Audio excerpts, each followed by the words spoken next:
You may be at work, you may be at church, you may be asleep. God grant that you will be ready when He makes His personal appearance. What if His appearance occurs on a Sunday morning? I wasn't much for church. Never had been. My wife, though God, she was devout. Every Sunday morning, like clockwork, she'd be there, waiting for me at the door, her Bible tucked under her arm, that hopeful look on her face like a dog expecting a treat. Every Sunday I'd tell her the same thing. Maybe next time, she'd just smile that tired smile and go alone. But this Sunday was different. I don't know why I agreed. Maybe it was the way the sun broke through the curtains that morning, like God Himself had found His way into our bedroom. Maybe it was just the silence of the house, the kind that seeps into your bones and makes you feel like you're the only one left in the world. Maybe it was the weight of her absence that had been pressing down on me for weeks now, ever since, well, you know. So, when she asked me again, her voice soft and uncertain, I didn't say no, I just nodded, dragged myself out of bed, and got dressed. That Sunday was going to be the last time I'd ever see her alive. As we drove on, the road opened up, fields stretching out on either side, the trees thinning out. I could see the steeple in the distance now, rising up from the cluster of buildings around it. The small church sat on a patch of land just off the road, surrounded by old oak trees. My wife had always been drawn to these churches, the ones filled with energy, where the sermons were loud and fiery, and the choir sang with a kind of raw emotion that could shake the walls. She didn't just like going to church. She loved the kind of service where the Spirit felt like it was alive, moving through every pew, where the preaching wasn't just reciting scripture, but something more, a performance, a celebration, a battle for your soul. It sets not like the quiet services I grew up with. She said, tell me, it sets real. When they sing, you feel it. When the preacher talks, it sets like God is talking directly to you. There sets nothing else like it. She had started going to this particular church a few years ago, just to try it out. It was mostly African American families, and she liked how different it felt from the quiet, stiff services we'd gone to when we first got married. The way the choir would start a song, and the congregation would stand up, clapping and moving in time with the music. People shouting amen and hallelujah from the pews, hands raised to the ceiling, like they were pulling the Spirit down into the room. There were praise breaks, moments in the middle of a sermon when the music would suddenly swell, the drums and piano kicking up in rhythm, and the whole place would erupt in celebration. People dancing, shouting, the preacher working the crowd like an old revivalist, sweating through his suit as he called down fire and brimstone in the same breath as love and forgiveness.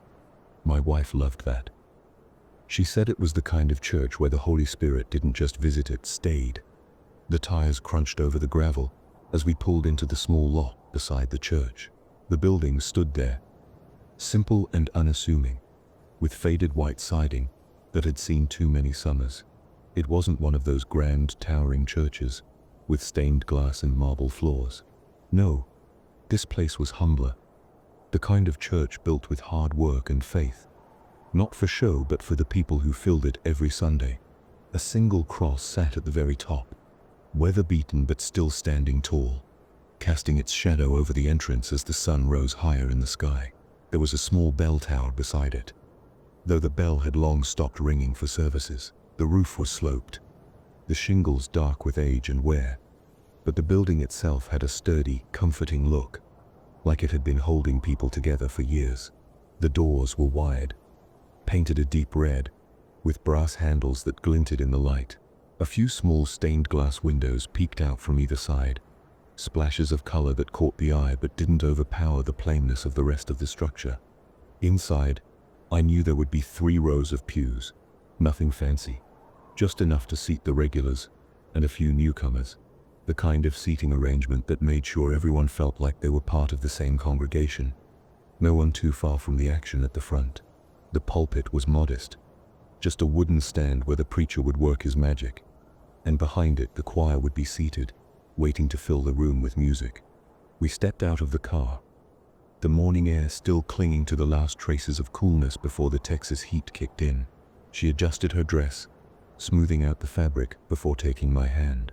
Together, we walked up to the entrance, her heels clicking on the stone steps.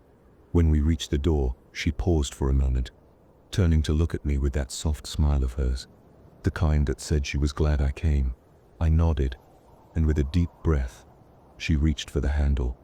The doors creaked as they opened, a low sound that echoed like a whisper of everything about to unfold inside. The doors swung open as we stepped inside, and the sound of music hit us like a wave. The hum of the organ mixed with the bright, rhythmic claps of the congregation, and the air was thick with energy, almost electric. The familiar melody of the song filled the space, the pastor's voice booming above it all as he sang. The presence of the Lord is here. I feel it in the atmosphere. The sanctuary was medium-sized but felt alive with its own pulse. 3 rows of pews stretched from the front to the back, each one nearly filled. The congregation swaying in time with the music. The walls were a soft cream, with wooden beams arching across the ceiling, and there were small windows along the sides letting in streams of light that caught the dust in the air. Behind the pulpit, a massive cross hung on the wall, gleaming in gold against the backdrop of red curtains. The choir stood in matching robes, deep burgundy with gold accents, some with their hands raised, others clapping, their voices rising in harmony. A tall woman in the front of the choir, her gray hair pulled back in a neat bun, led the soprano section, her voice soaring effortlessly above the others. To her right, a younger man, wide-shouldered and serious, kept time with his hand, his deep baritone anchoring the melody. On the far left, a teenager with glasses and braids swayed with the music, her eyes closed, lost in the moment. The drummer was tucked behind a glass shield off to the side, his hands flying across the kit. Each beat seemed to fuel the song, the sharp snare hits cracking like thunder. The glass shield around him was there to soften the sharpness, letting the rest of the music blend without losing the power of the drums. His dreadlocks swung as he leaned into every rhythm, his focus locked in, eyes half closed, as if the music carried him somewhere else entirely. As we walked further inside, the bass from the organ filled the room, the keys pressed by the organist who sat perched in the corner. The bass lines rumbled through the floor, vibrating underfoot, as if the very foundation of the church was caught up in the praise. Other instruments joined in, a trumpet here, the plucking of a bass guitar there, and all of it weaved together, creating something that felt more than music. It was a kind of communal heartbeat, a rhythm everyone was connected to. The congregation wasn't just sitting, they were part of the music. Hands clapped, feet tapped, and voices rose. In the pews, a middle-aged woman with her Sunday hat tilted slightly to the side stood up, raising her hands to the ceiling, eyes closed as she mouthed the words, "The presence of the Lord is here." Beside her, a man in a crisp suit nodded along, tapping his fingers against the edge of the pew. My wife squeezed my hand, leading us down the aisle as we found an empty spot on the 5th row from the front. As we slid into the pew, I could feel the vibration of the music even stronger now. The seats were old but worn in a way that felt familiar, like generations of people had sat here, sharing this same feeling. The pastor's voice boomed again, this time more intense, as he sang, "The power of the Lord is here." The choir echoed, and the congregation joined, voices overlapping, creating a sound that filled every corner of the church. I sat down next to her, the music carrying us both. As the doors behind us closed with a quiet thud, the pastor's voice rose higher, his energy infectious as he continued. "The Spirit of the Lord is here." The choir harmonized with him, their voices weaving in and out like the swell of a tide. The music intensified, and the congregation's claps grew louder. The organist's fingers danced over the keys, filling the room with a rich, full sound, while the drummer's steady beat drove the song forward. I feel it in the atmosphere. "The power of the Lord is here," the pastor sang with fervor, his hands raised, encouraging everyone to join in. "Put your hands together. Make some noise if you feel his presence." The congregation erupted, clapping harder, some shouting out hallelujah and amen. The choir took it up a notch, the sopranos' voices soaring as they belted out. The power of the Lord is here. The drums kicked in louder, the sound reverberating through the glass shield, while the bass guitar added a deep thrum beneath it all. The brass section lifted the melody with bold, bright notes, each trumpet blast punctuating the energy of the moment. The pastor called out again, "The presence of the Lord is here," and the entire church echoed back with a unified voice. The presence of the Lord is here. The energy in the room was palpable, buzzing as people in the pews stood to their feet, hands raised high in praise. Then, as if on cue, the music took a slight pause before the pastor's voice rang out again. "Everybody blow the trumpets and sound the alarm." The trumpets hit a triumphant note, and the choir joined in. "The Lord is in his temple, let everybody bow." The congregation responded with their voices, clapping and swaying as if they could feel the presence of something holy wrapping itself around them. The song climbed higher, the pastor repeating, "The power of the Lord is here." The choir followed, "I can feel the presence of the Lord." The drums hit harder, the rhythm so strong that it made the floor beneath the pews vibrate. "I can feel the presence of the Lord, and I'm going to get my blessing right now." The church responded with joy, the sound of praise filling every corner. The pastor's voice rang out once more. "Can't you see him working on the outside? I can feel him moving on the inside." His voice was filled with conviction, urging the congregation to believe, to feel it. The choir echoed back.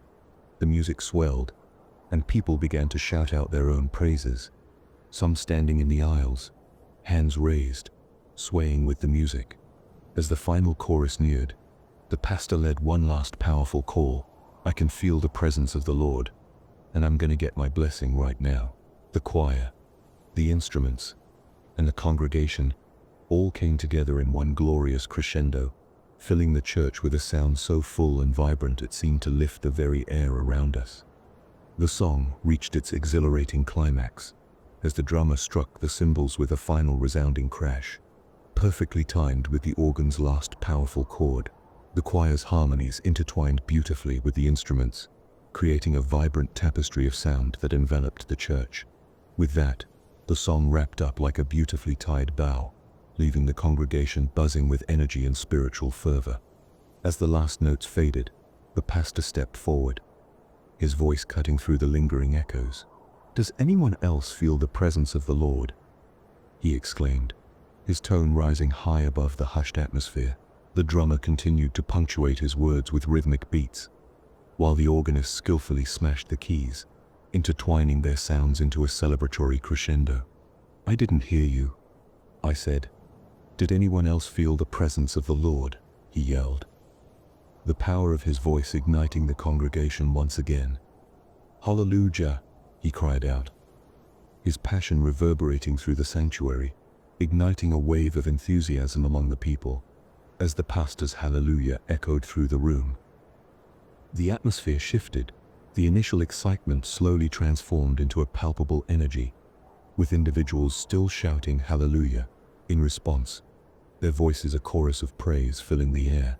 A few seconds passed, the sound gradually softening, yet the spirit of worship remained alive as members of the congregation called out to one another, affirming their shared experience.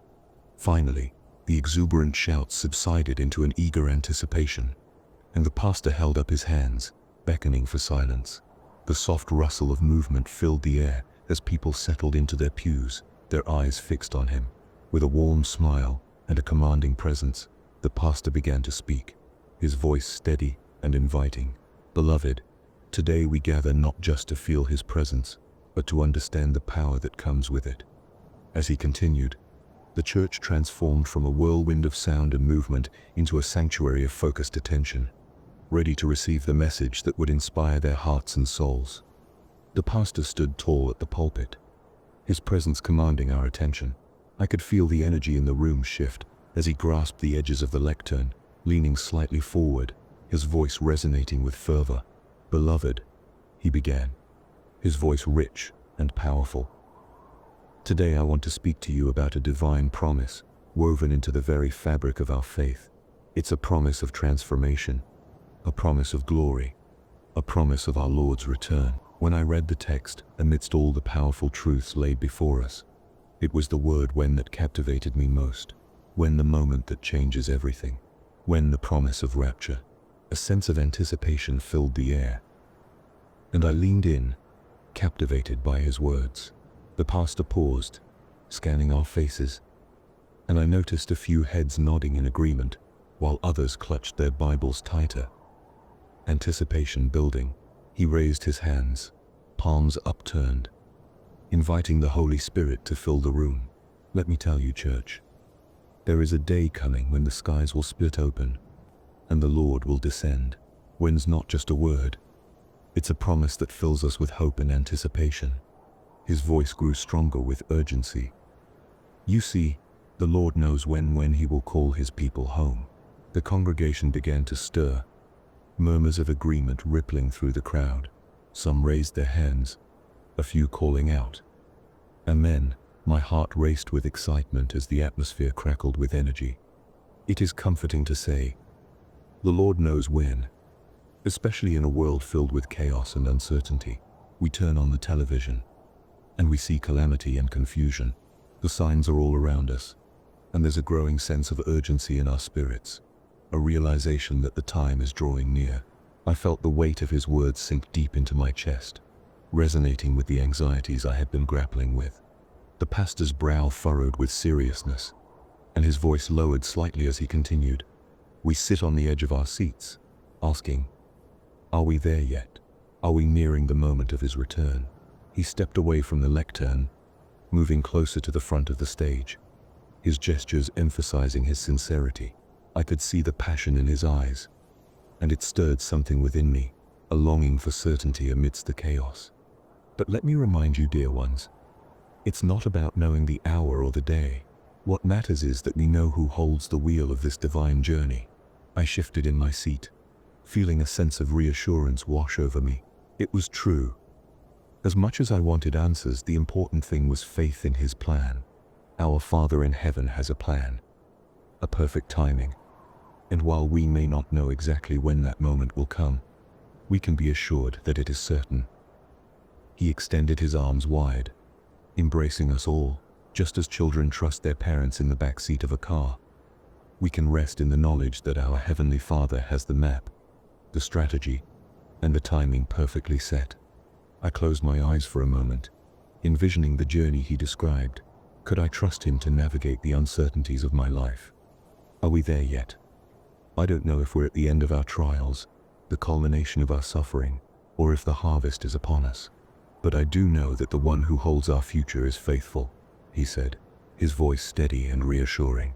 My heart swelled with hope as I listened, caught in the rhythm of his words. As the pastor raised a finger to the heavens, his voice reached a crescendo. The day is coming, church, when he will gather us together, and every tear will be wiped away. So let's prepare our hearts and lift our voices in anticipation, because the Lord knows when that glorious moment will be, and we will rise to meet him in the air. With that, he stepped back, his eyes gleaming with a mix of excitement and reverence, and the congregation erupted in cheers and applause, filling the sanctuary with fervent energy and hope. I felt my spirit lift, caught up in the collective faith of those around me, ready to embrace whatever lay ahead. For a brief moment, I felt a sudden shift in the air, a tangible weight that pressed against my chest, foreboding and thick. It was as if time held its breath, teetering on the edge of something dreadful. Then, without warning, a deafening trumpet sounded, its blare reverberating through the very marrow of my bones. The ground shook beneath me, as if an earthquake had struck at the heart of our sanctuary, and I staggered, gripping the pew for balance. Dust and debris rained down from the ceiling, particles dancing in the flickering light as I glanced upward, instinctively shielding my face with my arm. The lights pulsed erratically, flickering like a dying star, casting jagged shadows across the terrified faces of the congregation. In a heartbeat, the pastor collapsed to the ground, his voice silenced in an instant, his body crumpling like a discarded puppet. I watched in disbelief as half the choir followed suit, some slumping, some crumpling as if their strings had been cut. Panic erupted like a festering wound, People screamed, their voices rising in a cacophony of terror, drowning out the last echoes of the trumpet. I looked around, my heart pounding like a frantic drum in my chest. My gaze landed on my wife, and a chill crawled up my spine. She lay still, her skin a ghostly pale, a waxen mask of lifelessness. Her once vibrant eyes were devoid of color, staring blankly into an abyss that echoed my own disbelief. Then I turned to the pastor's body, sprawled on the stage, a stark figure against the bright altar cloth. His hands, once raised in fervent worship, now lay limp at his sides, his face twisted in a final grimace of shock. I felt a jolt of horror. The man who had led us in prayer and song was now just another lifeless form, a vessel emptied of spirit. My throat tightened, but I couldn't cry. I felt detached from the scene unfolding around me, as if I were watching a horrific movie rather than living through it. I turned my head, desperately searching for some semblance of life in the chaos. But what I saw sent my heart plummeting into an icy pit. Half of the congregation was gone, dropped like discarded marionettes, sprawled across the pews and the floor, limbs askew in grotesque positions. Their expressions were frozen in fear, mouths agape, as if they had tried to scream but found no voice. Then my phone buzzed violently against my leg, the alert shrill and panicked. I fumbled to pull it out. My hands shaking, the message lit up the screen in bold letters. Emergency alert. Unexplained mass casualties reported worldwide. This is not a test. Stay indoors. Do not go outside. A chill shot through me, more paralyzing than the fear that had wrapped its tendrils around my heart. I felt numb, an unwelcome companion in this surreal nightmare. I couldn't process it. I couldn't even fathom the reality of it all. I got up, abandoning my wife, running towards the exit, each step a struggle against the weight of despair pressing down on me. I burst through the doors and looked up at the sky. What I saw froze me in place. Blood rained down in thick, viscous sheets, soaking the ground beneath my feet. People screamed, running in every direction, a frantic swarm like ants fleeing a collapsing nest. A plane plummeted. I stumbled outside, heart racing, and was immediately met with chaos. The sky was a battleground. Small fragments of meteorites streaking through the atmosphere like fiery comets, crashing into the earth with explosive force. Each impact sent shockwaves through the ground, igniting flames as they struck trees, sending splintered wood flying and incinerating the underbrush. The air filled with the acrid scent of burning foliage, a dark reminder of the havoc being unleashed. Buildings shuddered as meteorites hit, shattering windows with a sound like thunder. I watched in horror as glass rained down onto the streets, glinting dangerously in the flickering light. People were screaming, panic surging through the crowd as they darted in every direction, desperate to find shelter from the madness. Some scrambled into nearby storefronts, breaking glass doors to slip inside, while others huddled under awnings, trying to shield themselves from the onslaught above. The ground trembled beneath me, a rhythmic shaking that echoed the tumult in the skies. A fire broke out on a tree, flames licking up its trunk, illuminating terrified faces in the growing darkness. The air was thick with the sounds of destruction, the crack of timber splitting, the roar of flames consuming everything in their path, and the frantic shouts of people trying to make sense of it all. Police cars raced past, sirens wailing, lights flashing like a chaotic disco in the streets. They sped by in a blur, weaving through the throngs of panicked civilians, desperately trying to restore order in a world that had unraveled in moments. Fire trucks followed closely behind, their massive engines rumbling as they navigated through the debris-strewn streets, trailing hoses that flapped like wounded serpents in the wind. Ambulances were everywhere, their sirens blaring a mournful chorus as paramedics jumped from the vehicles, ready to help those injured in the chaos. But the sight of them felt futile amidst the devastation as the ground trembled beneath the weight of an impending disaster. I turned to look down the street, and my breath caught in my throat. A nearby building was ablaze, the fire bright against the night sky, sending sparks dancing into the air like fireflies in the chaos. The air crackled with heat, thickening with smoke that swirled and coiled, choking the life out of everything around it. A plane suddenly screamed overhead, its engines roaring like a beast unleashed. I barely had time to react before it slammed into a building nearby, a deafening explosion ripping through the air. Glass shattered everywhere, sending shards flying like lethal confetti, and a fireball erupted from the impact, turning night into day with its intense light. People screamed louder, their voices rising in a chorus of panic. A mother clutched her child, pushing past me toward a safer spot as the shockwaves of the explosion rattled the ground. I felt disoriented, trapped in a waking nightmare, and knew I had to find a way through the chaos. With adrenaline surging, I pushed through the throngs of desperate people, each one lost in their own panic. The ground felt unsteady beneath me, the heat from the flames a constant reminder of the danger closing in. I had to keep moving, lost in the chaos as the world around me fell apart. I sprinted back into the church, the familiar threshold now feeling foreign.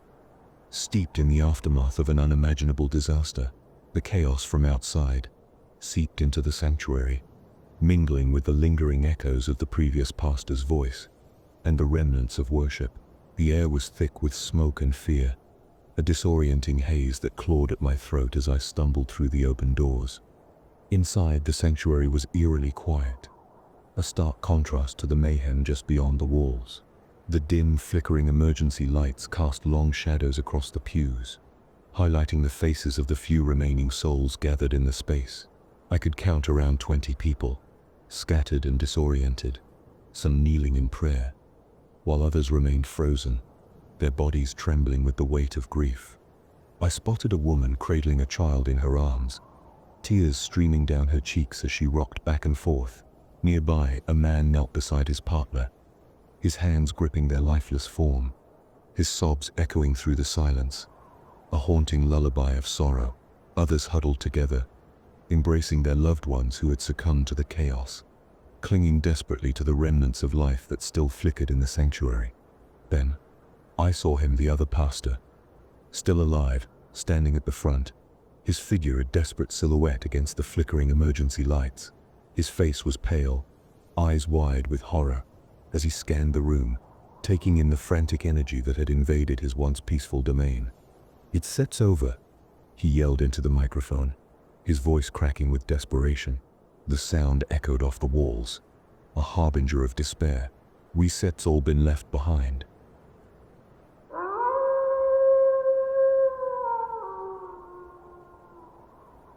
Driving late at night on the freeway, the road stretching out endlessly in front of me, the hum of the tires against the asphalt was the only sound, broken occasionally by the faint rush of passing cars. The highway was empty, save for the occasional vehicle, and the night felt eerily still. My eyelids grew heavy, the fatigue of the long drive weighing on me, but just as I began to zone out, everything changed in an instant. Bright lights flashed in my peripheral vision. I squinted, trying to make sense of what was happening ahead. A police chase, sirens blared, and blue and red lights pulsed through the night, illuminating the freeway in a chaotic burst. A sedan, barely in control, was speeding across the lanes, being pursued by several cop cars. The driver of the sedan swerved erratically, narrowly missing cars as it veered dangerously from side to side. My heart raced, and I instinctively slowed down, trying to keep a safe distance. But then, in the blink of an eye, the sedan lost control. It careened across the median, smashing into the barrier before crossing over into the opposite lanes of traffic. My mind went into overdrive, my body frozen with fear, and before I could react, the sedan slammed into my car. Everything happened too quickly. Metal crunched, glass shattered, and I felt the violent force of the impact throw me from my seat. The world twisted and spun around me as I was flung into the air, weightless for a split second. Then, nothing. The world went black. I opened my eyes again, gasping for breath. Disoriented, my head was foggy, my body aching. I was lying flat on my back, but something felt off. The sensation of wearing something tight on my head jolted my mind awake. I reached up, my hand grazing the smooth surface of a helmet. Panic surged through me as I tried to pull it off, but it wouldn't budge. The room, or whatever this place was, felt different. I blinked, trying to make sense of my surroundings. The walls weren't cold or sterile like a hospital room, and there was no sense of claustrophobia. No, this was something else entirely. I stood up, my legs shaky, and looked around. I was standing in the middle of a massive, brightly lit mall. The floors were shiny, and the air was filled with the sound of footsteps and chatter. People walked by in a hurry, some chatting, others absorbed in their own worlds. The mall stretched out in all directions, with bright signs flashing overhead, advertising all sorts of things. There were tables scattered around, people eating, laughing, and browsing stores. It was vibrant, alive, a real bustling place. But something caught my eye. Everywhere I looked, there were rows of gaming stations. Some of them were empty, but others were occupied by people sitting in high-tech chairs, their faces obscured by helmets, their bodies stiff and unmoving. It was as if they were in their own worlds, just like I had been. I noticed screens attached to each station, displaying the scenes of virtual worlds I could only guess at. There were people flying through alien landscapes, some battling monsters in a medieval kingdom, others racing through futuristic cityscapes. I walked closer to one of the screens. My curiosity piqued. On it, a man was running through a dense jungle, weaving between trees. The environment so real it almost made my head spin. The graphics were so detailed, the sound so immersive. I couldn't tell if it was reality or just another simulation. I moved to another station and glanced at the screen. This time, a woman was standing in a bustling city, the lights and sounds of the streets around her almost overwhelming. She was walking alongside virtual pedestrians, but something about the way she moved felt off. Her motions were mechanical, as if she were trapped in a game, unable to break free. I looked around, my mind spinning. What was this place? How had I ended up here? Was I still trapped in some kind of game? Or was this real? I couldn't be sure. There were so many people here, all plugged into their own virtual experiences. A boy was sitting with his helmet on, playing a game where he was fighting in a grand arena, sword raised high.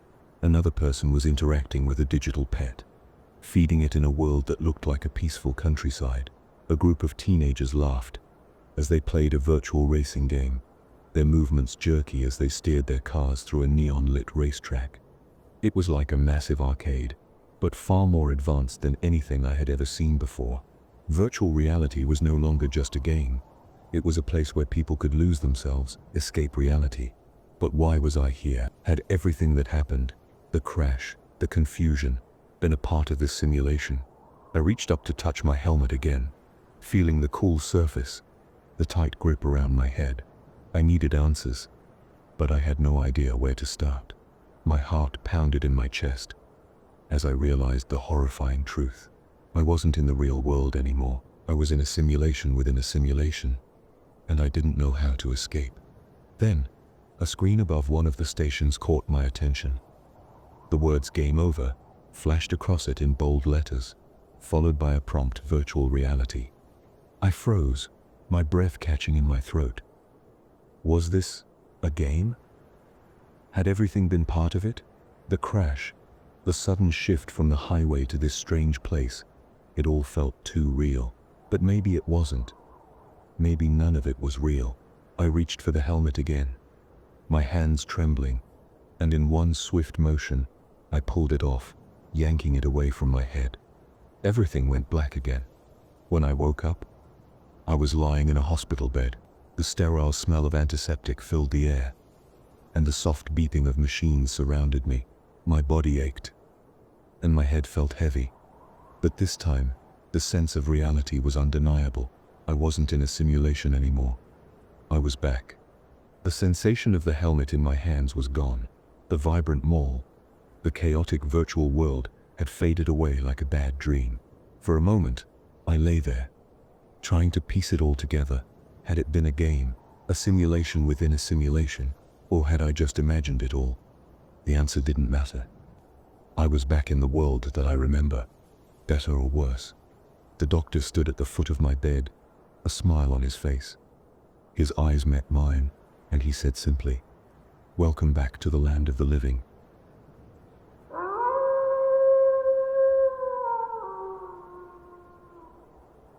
Have you ever heard of the mirror games? Picture this, tucked away in the dark corners of online forums and whispered conversations. There's a story that sends chills down the spines of those who hear it. It's the legend of the mirror game, a spine-tingling ritual that folks talk about in hushed tones, claiming they've come face to face with its dark mysteries. So, here's the problem. The mirror game ain't no walk in the park. It all kicks off innocently enough with a regular old mirror.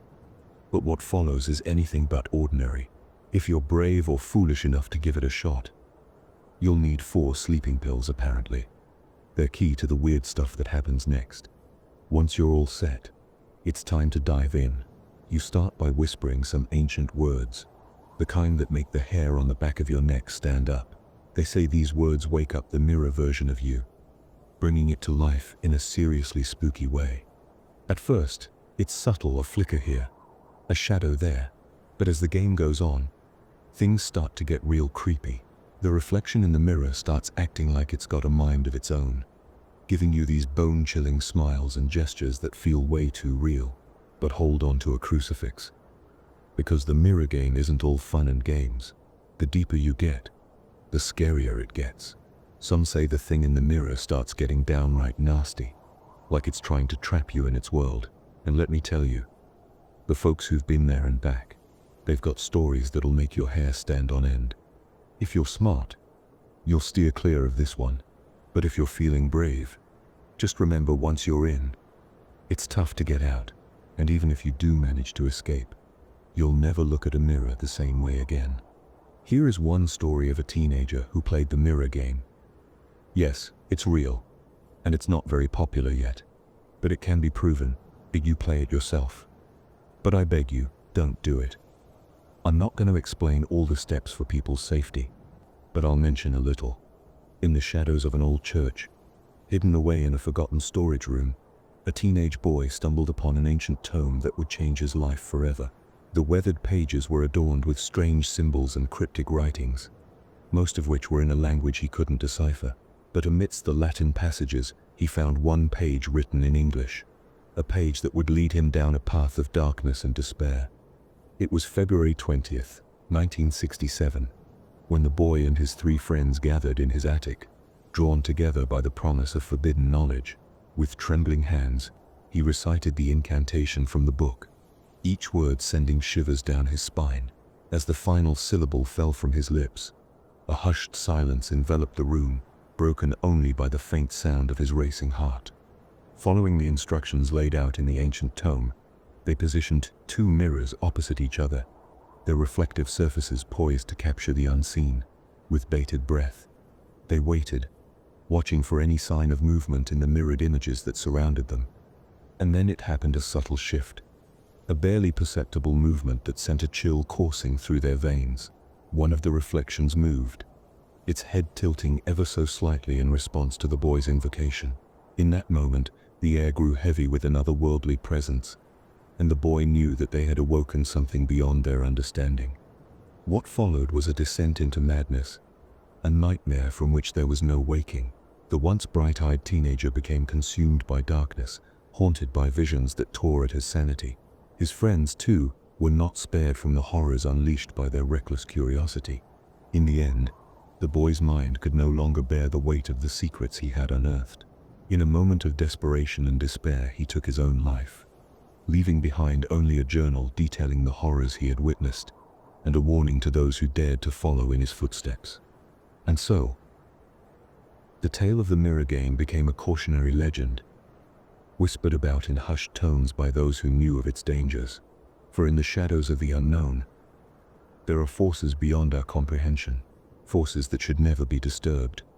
The point of the game is to try and survive until it becomes less hostile and turn back to normal. And that's how you know you survived. Sometimes it can trick you into thinking it's back to normal to get you to let your guard down. It's a very dangerous game, and they do have the power to switch places with you. But I can't help but wonder how many others felt victim to this. The only way you'll know if you see how they are acting, you'll know because they're not acting like themselves. Perhaps if you pay close attention, you'll see they are imposters. Here is some Google search results about the mirrors. What happens when you stare at yourself in the mirror for too long?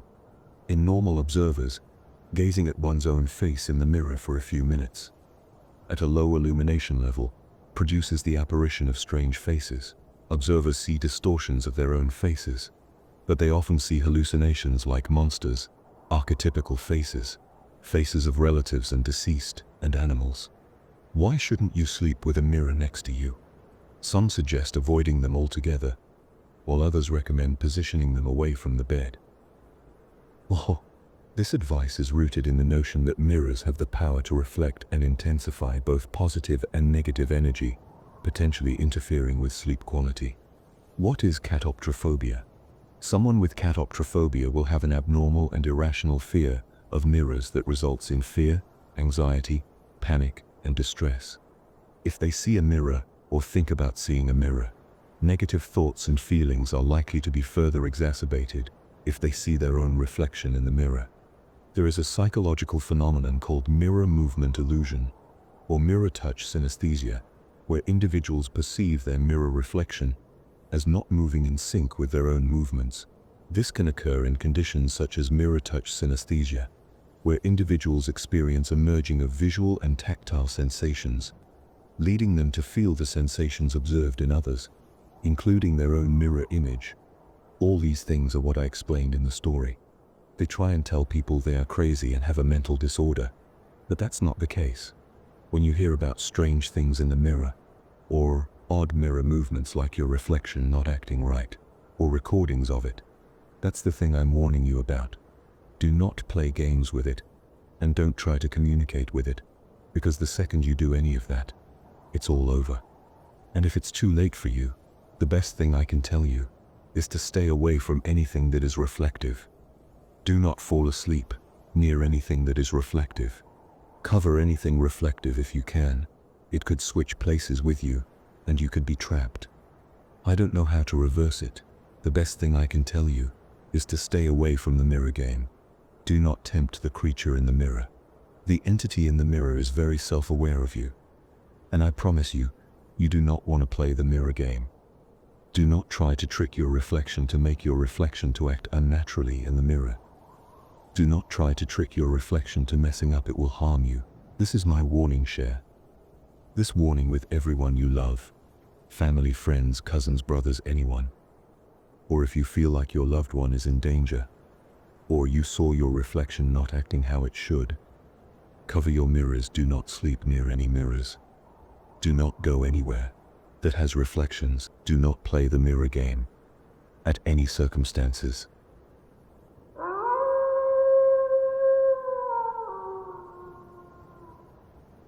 Number 1. Nightmares Echo by Storylord. The TV flickered, casting restless, jittering shadows that danced across the living room walls. I sat on the couch, fighting to stay awake. The low murmur of the late-night news playing like background static. Sleep had been coming in fits and starts these days, with exhaustion gnawing at the edges of my mind, threatening to pull me under. That's when it happened. The scream. It wasn't just any scream, though it was my son's. You don't mistake something like that. It was sharp, like a nail driven into your brain. The kind of scream that rips you from whatever half-slumber you've been clinging to, and makes your heart stutter in your chest. I was off the couch before I even realized I was moving, feet slapping against the hardwood, the old floorboards creaking under my weight. The hallway felt darker than usual, like the shadows were pressing in, clinging to me. The scream still echoed in my head as I reached his room. My hand paused on the doorknob. Why? I don't know. Maybe because some primal part of me knew that whatever was in there wasn't normal. It wasn't just a bad dream. I twisted the knob, the door groaning as it swung open. My son was sitting up in bed, huddled under his blanket, his small body trembling like a leaf in the wind. His face was wet with tears, wide-eyed and terrified. I rushed to his side, feeling that same old wave of helplessness I'd come to know too well. "Daddy," he whispered, his voice barely audible. "There sits a monster under my bed." I forced a smile. That old, practiced lie rising to the surface. "There are no monsters, buddy," I said, my voice sounding too thin, too strained. But his eyes said something different. They were too wild, too full of a terror that didn't belong to the world of a child. He wasn't just scared, he was knowing. His finger, trembling, pointed downward toward the dark space beneath his bed. I knelt beside him, my knees pressing into the cold floor, and looked under the bed, hoping to find nothing but dust and forgotten toys. But instead, I saw something that made my stomach lurch. My son was under the bed. The real him. His face was streaked with tears. His little hands clamped tight over his mouth, holding back a sob as his wide, pleading eyes stared into mine.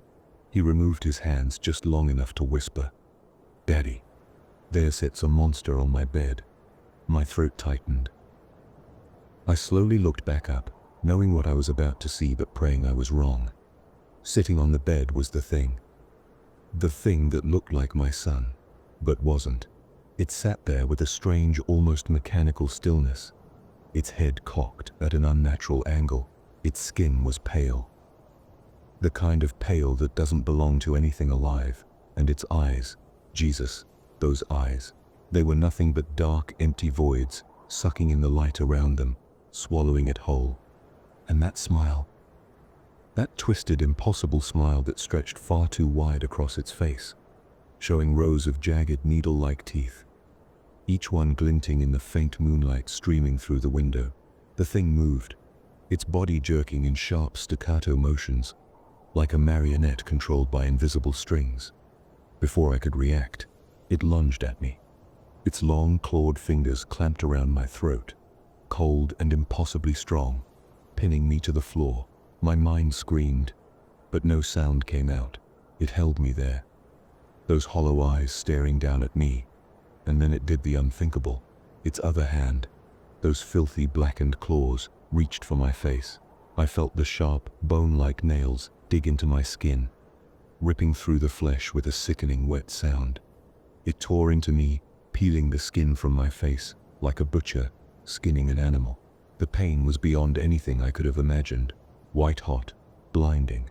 I felt my own blood running down my neck, felt the air hit the raw, exposed muscle beneath. It was like every nerve in my body had been set on fire.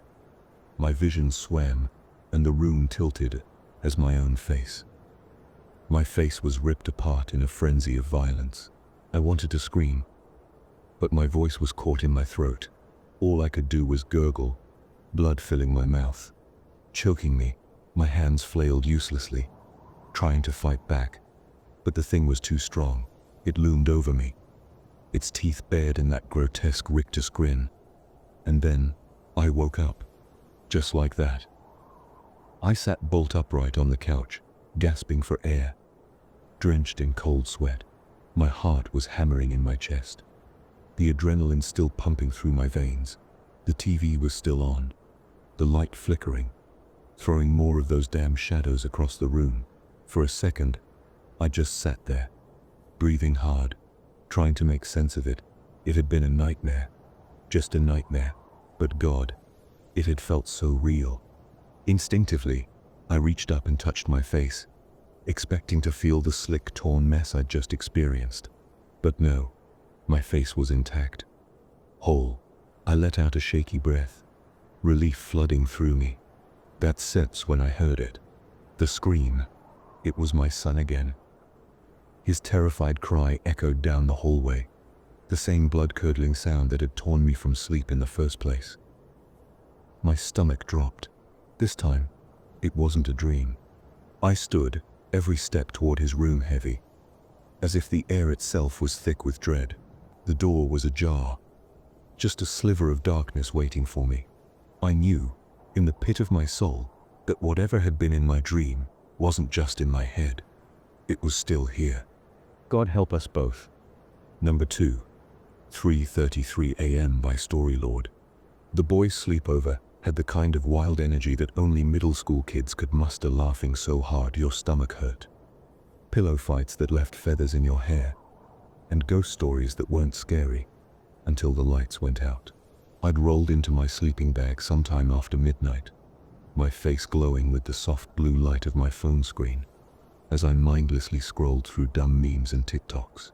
The clock was ticking by, unnoticed, until it wasn't. 3:33 a.m.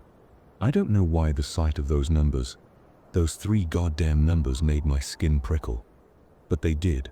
Something about the stillness of that moment made the world feel off, like the air was different, heavier, colder. A weight settled over the room, pressing down on my chest. I glanced around. The laughter and chaos from earlier had evaporated, leaving behind the shallow breathing of my friends in their sleeping bags, the occasional twitch of someone caught in a dream, but the darkness, it had teeth now. I swear it did. The shadows were longer, thicker, like they were something more than just the absence of light. And then I heard it. A slow, grating creak, the kind that made your bones feel cold. My gaze snapped to the closet door across the room. It wasn't shut all the way, I knew that, but now it was opening. Just a crack, slowly, as if someone or something was gently pushing it, testing the air. My breath caught in my throat. I waited, frozen, hoping it was just a draft. Yeah. Right. The kind of explanation adults give to brush off the thing you know you saw, but they refuse to believe in. No draft opened doors this slow, this deliberate. Another creak. The door inched open a little more, showing nothing but pitch-black darkness behind it. I stared, my heart doing a jittery dance in my chest, the kind where each beat feels like it might be the last before something terrible happens. I should have looked away. Hell, I wanted to look away, but I couldn't. It was like that door had latched onto my brain, holding me captive. Every muscle in my body screamed at me to run. But all I did was watch, paralyzed, as the darkness inside the closet began to shift. Then, it appeared, a hand, thin, grotesque, with skin like stretched leather over brittle bones, and nails so long and cracked they scraped the wooden floor. I tried to swallow, but my throat had closed up. All I could do was stare as the thing stepped out of the closet. A figure. It was human-shaped, but barely. Black hair hung in tangled clumps over its face, covering everything except the faint gleam of its eyes. They glittered in the shadows, like they could see straight through me. The rest of it was shrouded in darkness, except for those filthy nails that clicked as it moved toward me. I wanted to scream, to wake up my friends, to do something, but the words were stuck, strangled in my chest. My mom. I needed her. I needed her to tell me everything was going to be okay, that it was just a bad dream. But I knew better. I knew it wasn't Sita. Before I could blink, it lunged at me fast. Impossibly fast. Those nails found me, dug into my skin with a sickening wet rip. I felt the pain before I saw the blood. And then I was screaming so loud I thought my throat would tear. And then, I woke up. Just like that. One moment, that thing was clawing into me, pulling me into the blackness, and the next I was awake. The room was the same, but the light had shifted. The early hours of dawn hadn't come. Not yet. My heart was racing, beating so fast it hurt. My skin was clammy, my sleeping bag soaked with cold sweat. I sat up, trying to get a grip, trying to convince myself it had been just a dream, a nasty nightmare conjured up by too many ghost stories and too little sleep. I wiped my hands on my shirt, shaking. That sits when I saw it. 3:33 a.m. Those numbers on my phone screen again. I stared at them for what felt like forever, my breath coming in shaky gasps. My brain kept telling me it was just a coincidence. That's all. Nothing supernatural about a digital clock showing the same time twice in one night. But something was wrong. I was wrong. I turned my head, dreading what I might see, knowing deep down that whatever had come from the closet in my dream wasn't gone. It was here, and it was real. I forced my eyes toward the closet, praying the door would be shut, but it wasn't.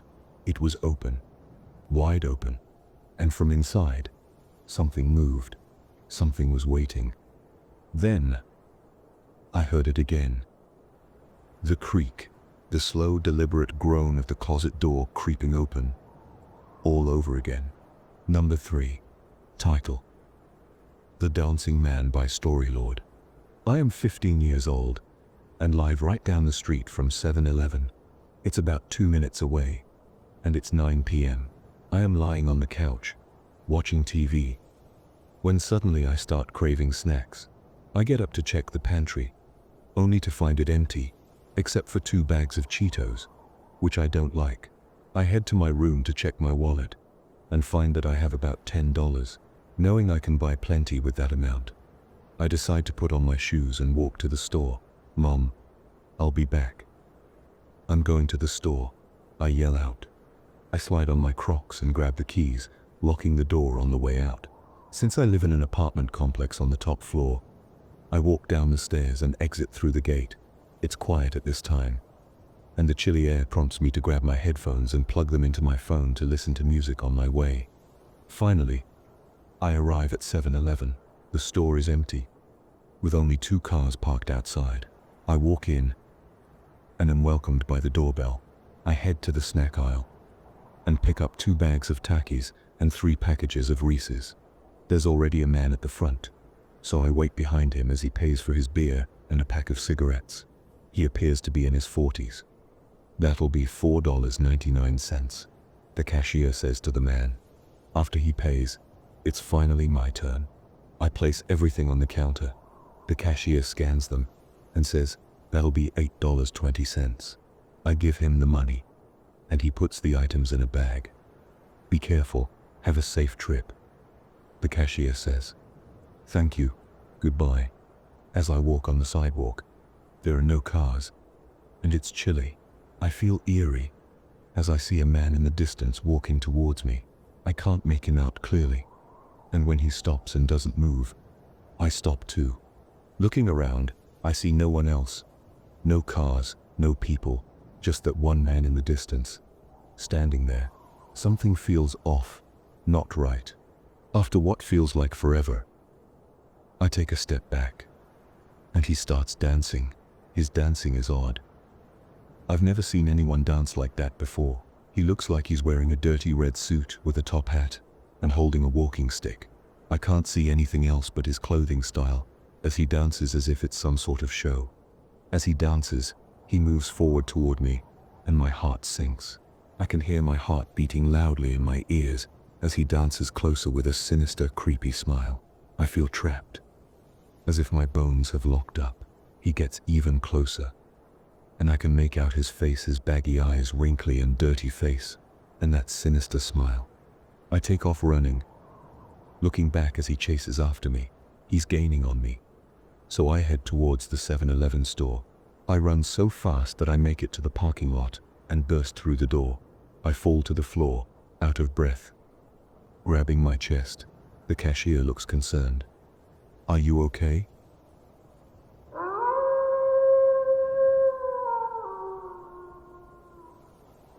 Here's my story that I hadn't fully told everyone that I'm telling now, about my time working the night shift at Chuck E. Cheese's after the shooting. I used to work the night shift at Chuck E. Cheese's every day. In December, the pay was decent, $10 an hour. But that's not why I'm here. I'm here to tell you my story. The story of what happened after December 14th, 1993. That day was like any other. Or, so I thought. It was December 14th, 1993, when everything changed. Something terrible happened that night. Something I'll never forget. There was a shooting that left 3 kids, and 1 adult injured. The kids were all so young, 17, 19. And then there was Margaret, who was 50. Not a kid, but still someone who didn't deserve what happened. I had to speak with law enforcement that night, recounting every detail of the scene, giving them my point of view. But after everything that happened that night, I was ready to quit. You see, I knew the man who did it. Nathan Dunlap. We used to work together. He was just 19, but he was like the rest of us, trying to make ends meet, clocking in and clocking out. He seemed normal, quiet, even. We didn't talk much, but when we did, there was nothing that stood out. He didn't seem like the type who would do something like this. That's what haunts me the most, how wrong I was. Nathan had been fired earlier that year, and I remember him being upset about it, but nothing more. I thought he'd moved on, found something else. But on that night, he came back. The restaurant was about to close, and there was this strange tension in the air, but I didn't pay it much mind. He walked in, just before closing, with a look in his eyes I'd never seen before. I didn't realize what it was until it was too late. He waited until the restaurant was empty. Just us employees left, cleaning up like usual. That's when he pulled out a gun. My mind froze. I couldn't believe what I was seeing. He started shooting Sylvia, Ben, Colleen, Margaret. They didn't stand a chance. He was methodical, cold. I'll never forget the sound, the chaos. I'll never forget the look on his face. I thought I knew him. I was wrong. Bobby was the only one who survived. But just barely. He played dead. And when Nathan wasn't looking, he managed to escape and call for help. But by then, it was too late for the others. Nathan stole money from the safe and left. He fled like nothing had happened, but something had happened. Something that left a stain on that place, on all of us. When the police caught him, he was almost calm, like he'd done what he came to do, and it was over. He said it was revenge, that he was angry about being fired, but that explanation never made sense to me. It was more than that. Something darker. Something I'll never fully understand. I still see his face sometimes, hear his voice. I thought I knew him, but I was wrong, and that's something I'll have to live with for the rest of my life. But that wasn't the strangest part of the story. No, that was just the beginning. I'm here to tell you what happened the night I worked the late shift at Chuck E. Cheese on December 15th, 1993.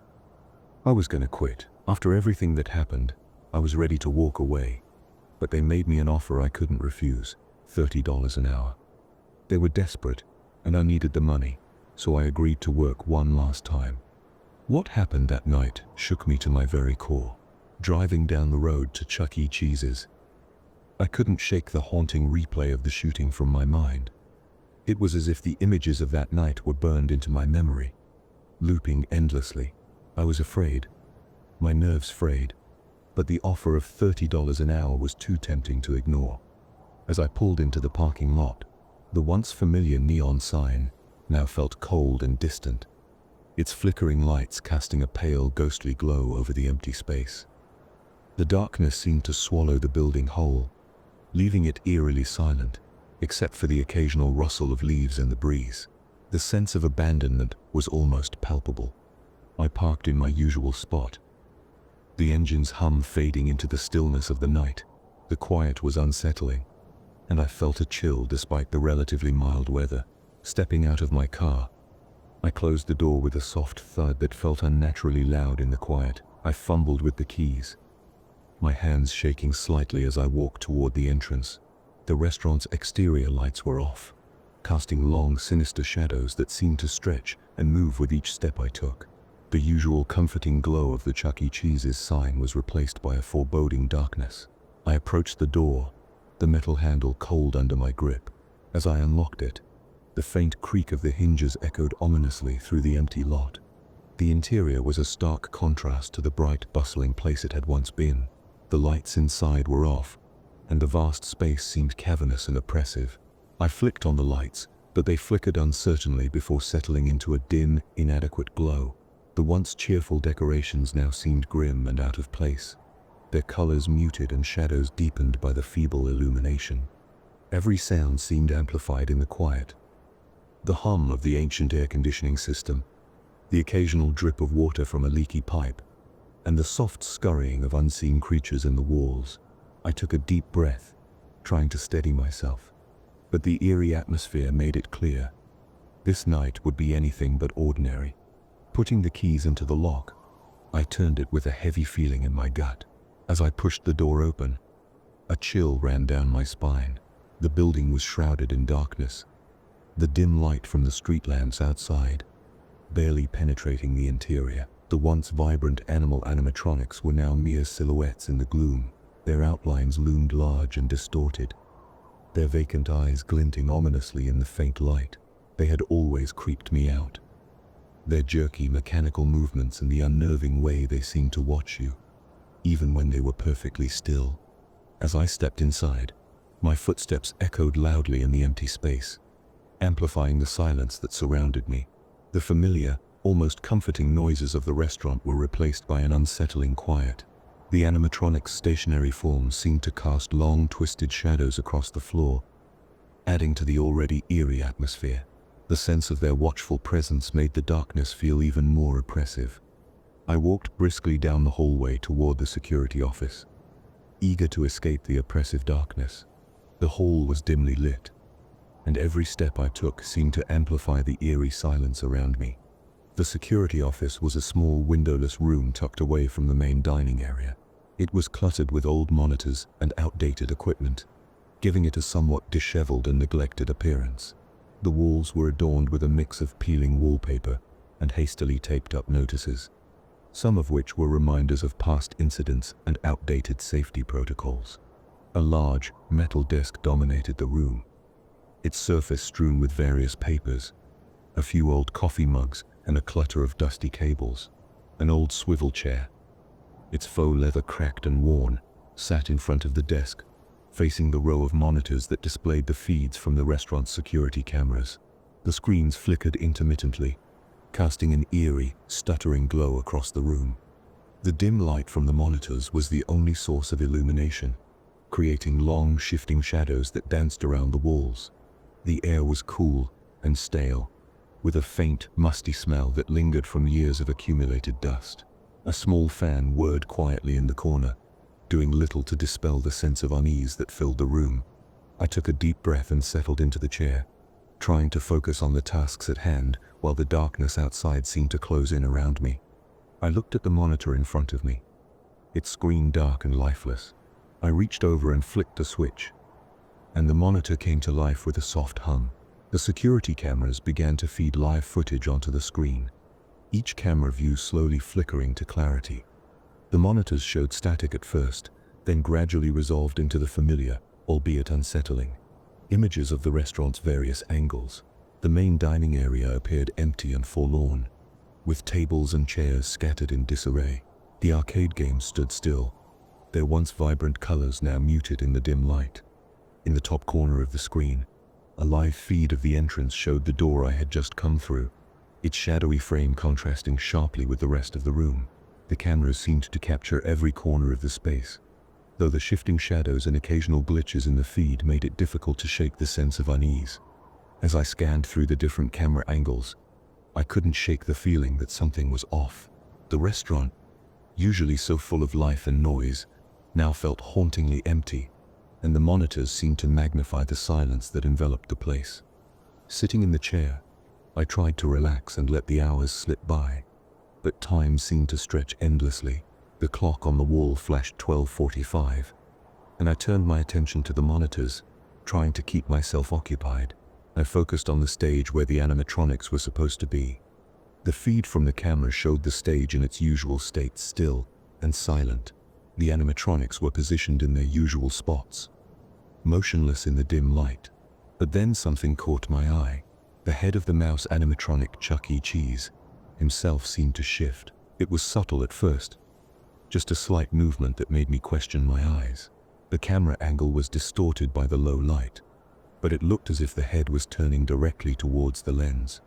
My heart dropped into my stomach as I stared at the screen. The eyes of the animatronic, usually vacant and mechanical, seemed to be locked onto the camera with an unsettling intensity. It was as if it was staring right at me, and I couldn't shake the feeling that it was aware of my presence. I blinked, hoping to clear my vision, but when I looked again, the animatronic's head was still turned towards the camera. The eerie gaze seemed to follow me, and I couldn't tell if I was imagining things or if something truly strange was happening. The silence of the restaurant felt even heavier now, amplifying the dread that had settled in my chest. Feeling the mounting anxiety, I decided to avoid the cameras, hoping that focusing on something else might calm me down. I grabbed a pencil and paper and began drawing to pass the time. Through I was, trying to distract myself with drawing. The delicate strokes of the pencil were a small comfort against the oppressive darkness of the restaurant. As the hours dragged on, I lost myself in the creative world, but the unease never fully left me. I glanced up occasionally, reassured by the steady moment of my pencil dancing across the paper, and the faint, comforting sensation of whatever I was drawing. Eventually, I checked the time again. It was 2:35 a.m. The realization that several hours had passed made me feel both relieved and more unsettled. The restaurant was even quieter than before, and the silence seemed to weigh heavily on me. I debated checking the cameras again, but a wave of fear washed over me. The thought of facing whatever might be on those screens was daunting, and I wasn't sure I could handle seeing something unsettling again. The fear of what I might see or what I might not see kept me rooted to my seat, the pencil in my hand offering only a temporary escape from the eerie reality of my surroundings. I knew I had to check the cameras. It was part of my job, no matter how much I dreaded it. Steeling myself, I forced myself to look at the monitors. As the feeds flickered to life, a cold shiver ran down my spine. All 4 animatronics were on the stage, their heads turned towards the camera. The familiar robotic figures were now staring directly into the lens with unnervingly lifelike expressions. Their eyes, usually vacant and unseeing, seemed to be following me, and their mechanical features took on a disturbing sense of intent. I whispered a stunned, "What the fuck?" under my breath. The sight was so surreal that it felt like a cruel joke, but the reality of the situation was all too clear.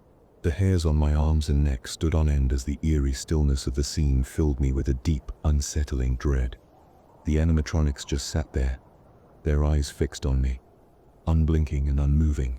The eerie stillness of their gaze was suffocating, and the longer I stared, the more unnerved I became.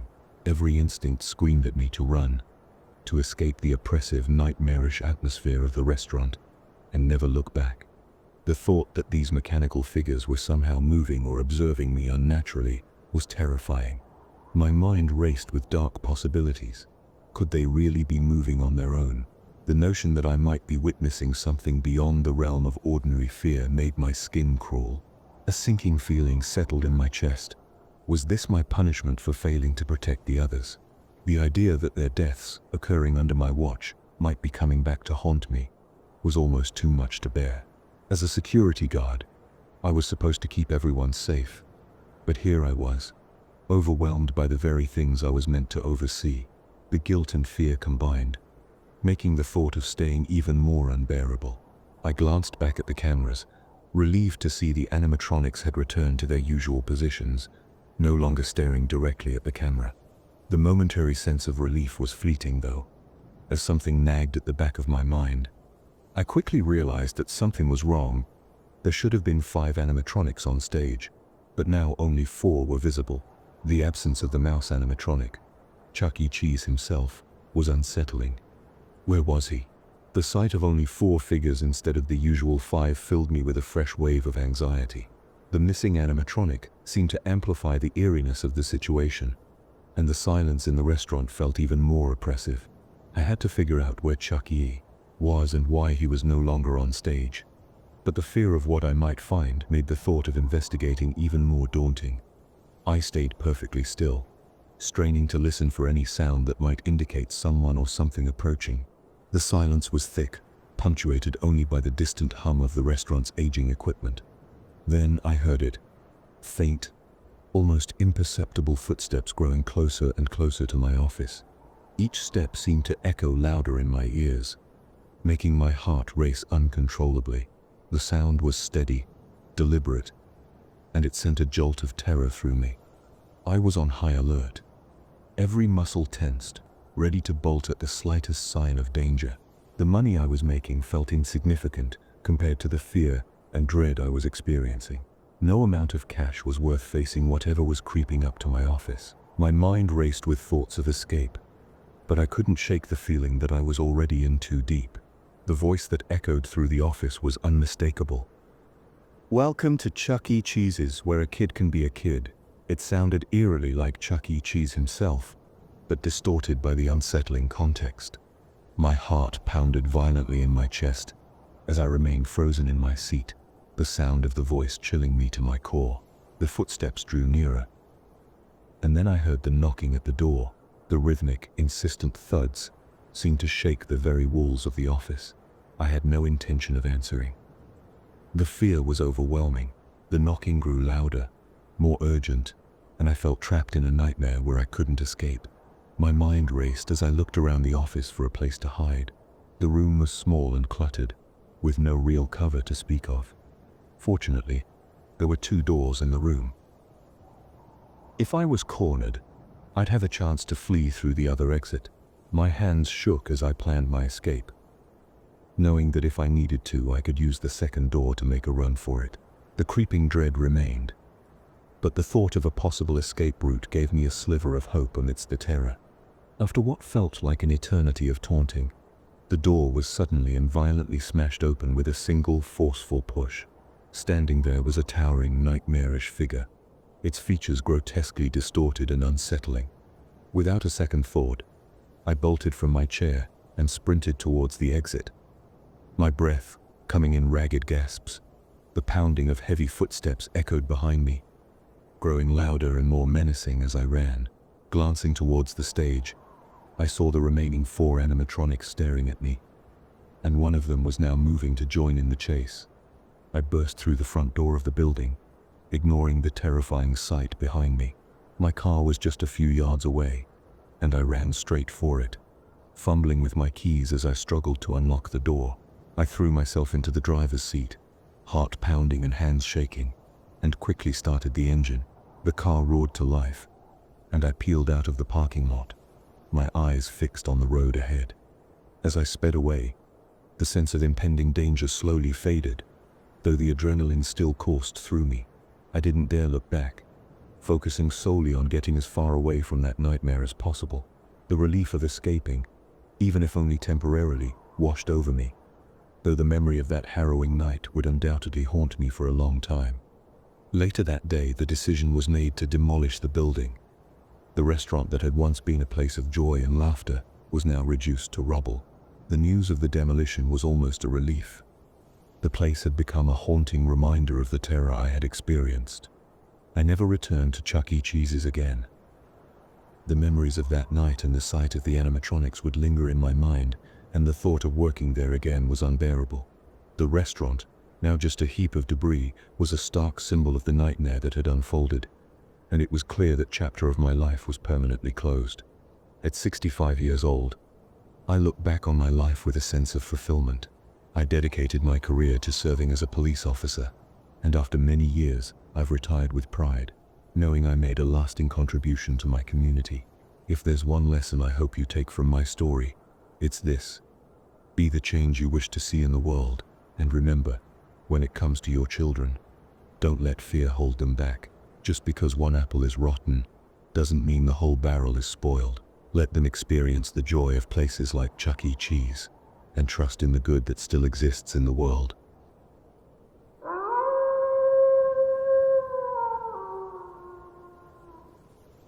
I went shopping with my mom. Everyone froze, and my mom asked me a strange question. "Wanna play a game?" As I walked down the brightly lit aisles with my mother, the hum of the overhead fluorescent lights created a steady, almost rhythmic backdrop. My mother pushed the shopping cart with practiced ease, her focus shifting between the racks of clothes and the ever-growing pile of items in the cart. The faint scent of fresh fabric mingled with the occasional hint of detergent, filling the air. My eyes wandered over the colorful display of jackets, each one vying for attention. Suddenly, a vibrant Dragon Ball Z jacket caught my eye, its bold design standing out against the more muted tones of the other garments. The jacket seemed to shimmer with the promise of adventure, its bright colors and intricate graphics a striking contrast to the more mundane items around it. "Mom, can I have that one?" I asked, my voice tinged with both excitement and a hint of hesitation. I pointed at the jacket, my heart racing slightly as I waited for her response. She glanced at the jacket, her expression softening as she took in the familiar design that had been a part of my childhood fantasies. Without missing a beat, she gave me a reassuring smile. "Get it," she said, her tone both casual and affectionate. With a sense of triumph, I reached for the jacket and carefully placed it among the other clothes in the cart. The cool, smooth fabric felt comforting in my hands, a tangible link to the adventures and heroes I admired. As we continued our shopping, the jacket seemed to hold a special place in the cart, a symbol of both my mother's support and my own small victories. As we left the clothes aisles, the bright, cool colors of the clothing section gave way to the warm, inviting tones of the food aisle.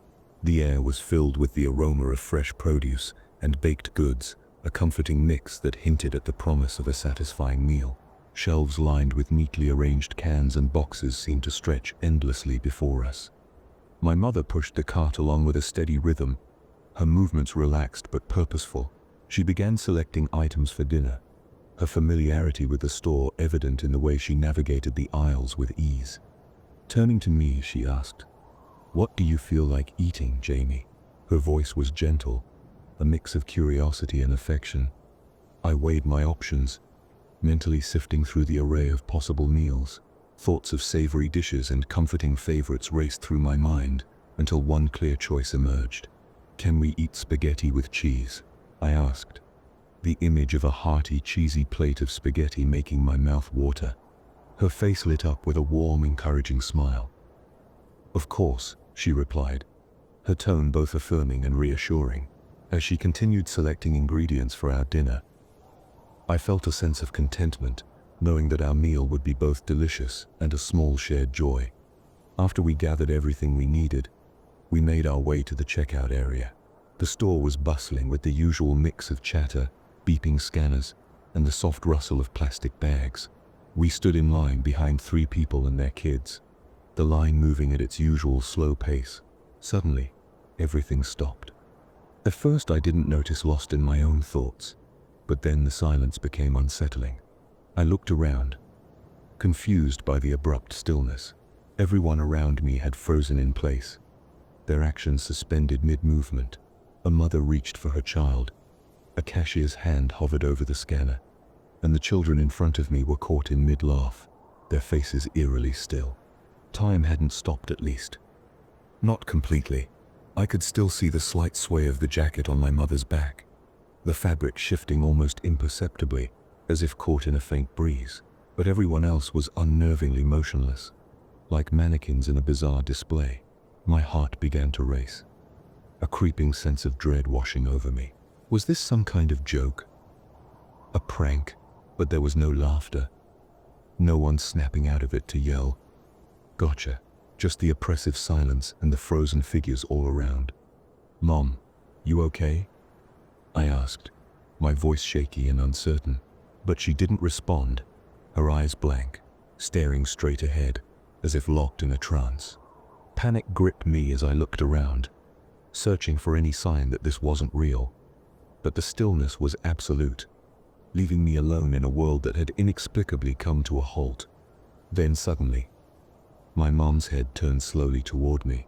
Her movements were stiff, almost robotic, as if something was pulling the strings. "Want to play a game?" she asked, her voice sweet but tinged with something unnervingly wrong. The smile that stretched across her face was twisted, unnatural, as if someone had forced it there. It wasn't the warm, comforting smile I knew. It was off, unsettling, making the hairs on the back of my neck prickle with fear. My heart pounded in my chest, and a cold sweat broke out on my forehead. "What is this?" I stammered, my voice barely above a whisper. The words caught in my throat as I tried to make sense of the nightmare unfolding before me. But she didn't answer. She just stared at me, unblinking, her eyes vacant yet somehow intense, like a doll's lifeless gaze. The silence stretched on, the tension in the air thick enough to choke me. Every second felt like an eternity, the world around me frozen in a surreal, terrifying tableau. Then, out of the corner of my eye, I noticed one of the children in front of us. He turned his head toward me with the same eerie slowness, his face mirroring my mom's disturbing expression, his lips curled into that same unnatural smile. Too wide, too forced, as if it were glued onto his small face. "Wanna play a game?" he echoed, his voice a chilling mimicry of my mother's. A wave of terror washed over me. As I realized this wasn't just my mom, whatever this was, it was spreading. The boy's eyes locked onto mine, just like my mom's, not blinking, not moving, just staring with an intensity that seemed to pierce right through me. My mind raced, trying to understand what was happening, but all I could think was that this wasn't my mom. It couldn't be. Something had taken over her, taken over them, and it wanted me to play along. With a shaky voice, I forced myself to speak, the words barely escaping my lips. "What happens if I say no?" I asked, my voice trembling, the fear wrapping around my throat like a vice. My eyes darted from my mom to the child, searching desperately for any sign of recognition, any hint of the people they once were, but all I found were those empty stares, their eerie smiles still frozen in place. The seconds dragged on, each tick of the clock distorted, time itself feeling warped and twisted. I couldn't shake the sensation that something was fundamentally wrong, as if I had slipped into a place where the rules of reality no longer applied. "Wanna play a game?" it asked again, the voice coming from my mom's mouth. But it wasn't really her. The words were the same, but they carried a dark, hollowed tone, devoid of any warmth or familiarity. It was like hearing an echo from deep within a cavern, empty and soulless. Panic surged within me as I debated my next move. Should I say yes? Should I refuse? My mind raced through every possible outcome, but I couldn't predict what would happen if I denied them, and I was terrified of finding out. The thought of making them whatever they were angry sent a cold shiver down my spine. I just wanted this to be over, to escape this nightmare. With a shaky breath, I swallowed my fear and whispered, "Yes." The word hung in the air, heavy and uncertain. My heart pounded in my chest as I waited, hoping, praying that this would end, that they would let me go. But as the word left my lips, a cold realization settled in. I had just agreed to something I didn't understand, something that felt dangerous and deeply wrong, and there was no turning back now. Then, it tilted its head slightly, its movements unnervingly smooth, like a puppet on invisible strings. "Hide and seek. Truth or dare. Game of 21 questions." It offered, the same unsettling, syrupy tone clinging to each word. The way it spoke sent a shiver down my spine, each option feeling like a trap, a no-win situation disguised as a simple game. I sat there, my mind racing as I tried to figure out which game would be the safest. Hide and seek, truth or dare, or 21 questions. My thoughts swirled, fear clouding my judgment. Hide and seek seemed like the best choice. I could find a spot, stay hidden, and maybe I wouldn't be found. If I could just win the game, maybe this nightmare would end. I turned to her no, to the thing wearing her face, and finally made my decision. "Hide and seek," I said, my voice trembling slightly. Her smile didn't yet falter. If anything, it grew more sinister, stretching impossibly wide across her face. "Okay," she agreed, her tone dripping with malice. "Now here are the rules. If I catch you before it turns 6 o'clock, you lose the game." Confusion twisted in my gut as I tried to make sense of what she said. "What happens if I lose?" I asked, the question hanging in the air, heavy with dread. Her smile grew even wider, her eyes gleaming with something dark and malevolent. "Just don't get caught," she replied, the words lingering like a threat, her sinister grin never wavering. The weight of her words sank into me, chilling me to the bone. This wasn't just a game, there was something far more dangerous at play, and the stakes were higher than I could have ever imagined. I didn't know what would happen if I lost, but her smile told me everything I needed to know. Losing wasn't an option. As soon as the last word left her lips, she began counting, her face still locked in that sinister, unchanging smile. 1, 2, 3, 4, 5. The numbers rolled off her tongue, each one sending a spike of fear through me. Without a second thought, I bolted, running as fast as I could out of the store. My heart pounded in my chest, my pulse racing with terror. The world outside was just as eerie as inside. Everyone was still frozen, caught in mid-action as if time itself had fractured. As I sprinted past, I saw a man, his wife and their kids standing still as statues. But then as I rushed by, the man's head turned slightly, his eyes locking onto mine. "I can see you through everyone," he called out, his voice sending chills down my spine. Without breaking his gaze, he began counting 2, 9, 10, 11, 12. His words faded into the distance as I pushed myself harder, desperate to find a place to hide. Ahead of me, the freeway loomed, cars still moving along it. I couldn't tell if the drivers were frozen too, but they kept driving, an unnerving sight in a world otherwise paralyzed. I had no choice but to cross. My breath came in ragged gasps as I dodged the oncoming cars. My fear of being hit outweighed only by my need to escape. Somehow, I made it across, my legs shaking from the close calls. On the other side, I spotted a McDonald's, its golden arches glowing in the dim light. I ran toward it, hoping to find refuge. But as I got closer, I glanced through the window. Everyone inside was frozen, just like the others. My heart sank. How were the cars still driving if everyone else was frozen? The question rattled around in my mind, but there was no time to ponder it. I remembered the man's words. "I can see you through everyone." A deep sense of unease settled in my gut. If he could see me, maybe others could too. The McDonald's might have been a trap, a place where I could be easily found. I quickly changed my mind, veering away from the restaurant and looking for a more secluded spot. My eyes darted around, searching for somewhere anywhere safe.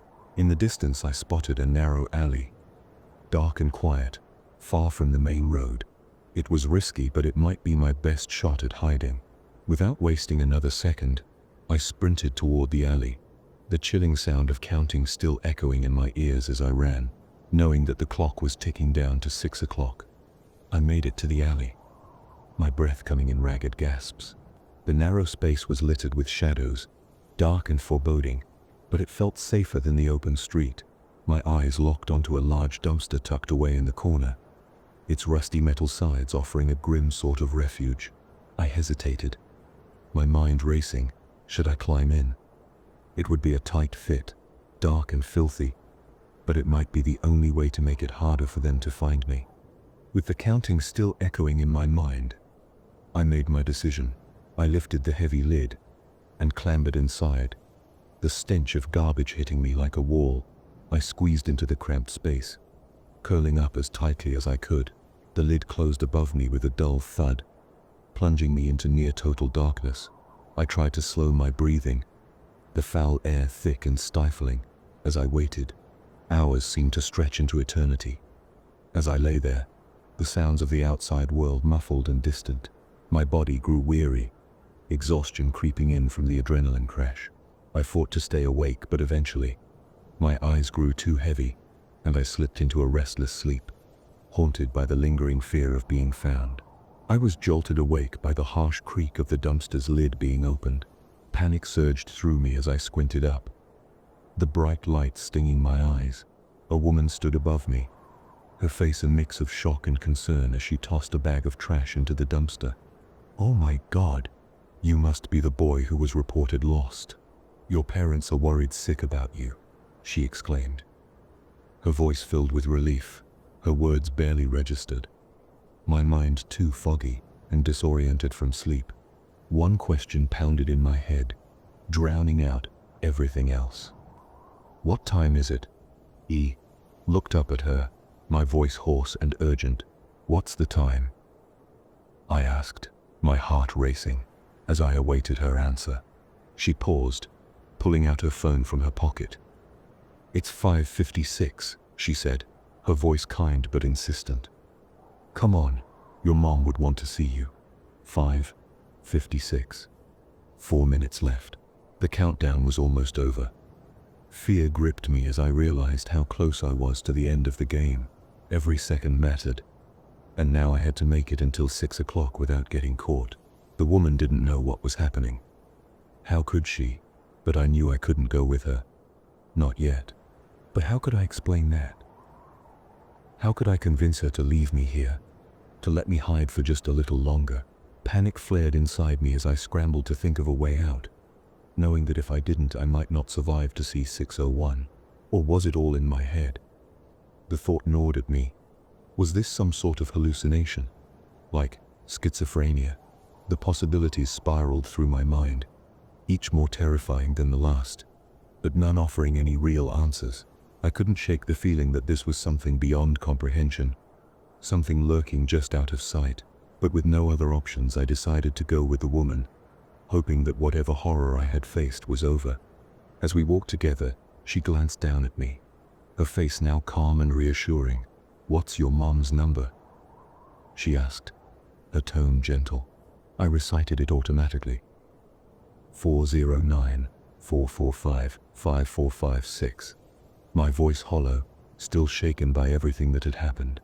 She dialed the number, putting the phone on speaker, and we waited as it rang. The sound seemed to echo in my ears, dragging out the tension. "Hello? Who's this?" My mom's voice came through the line, and for a brief moment I felt a flicker of relief. "Oh, hey. I found your son. I'm over at this store across the street from the church," the woman said, her voice steady, normal. "Oh my goodness. Thank you for finding my son.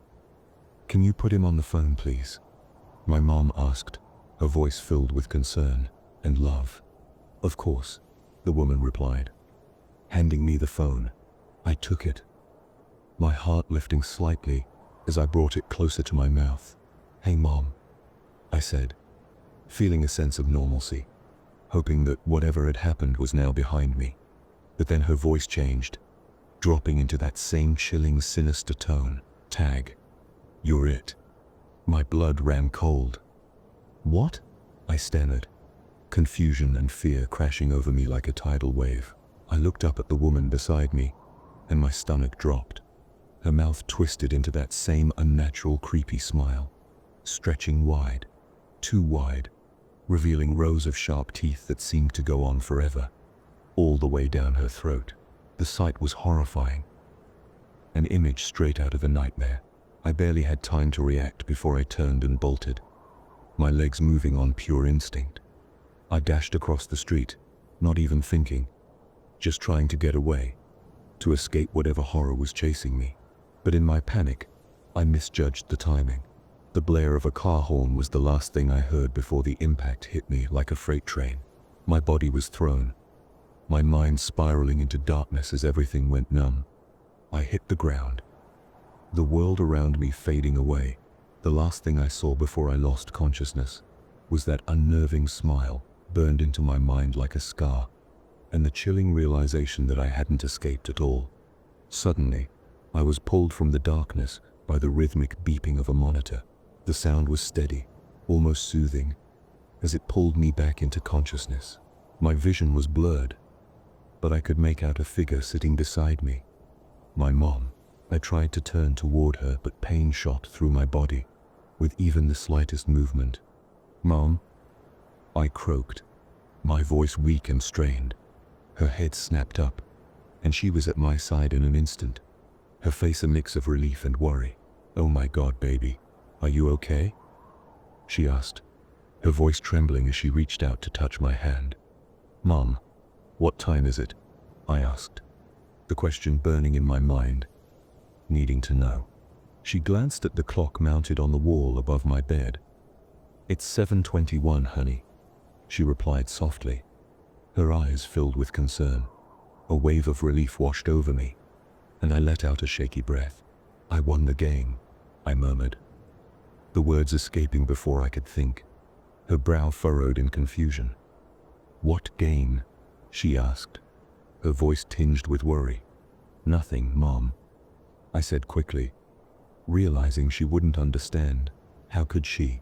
What I had experienced was beyond explanation, beyond anything that could be easily believed, so I left it at that, burying the memory deep inside.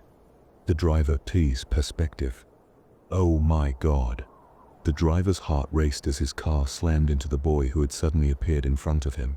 He skidded to a stop, hands shaking as he gripped the steering wheel, the horror of what just happened sinking in. His breathing was ragged, panic settling in his chest. But when he looked up, what he saw made his blood run cold.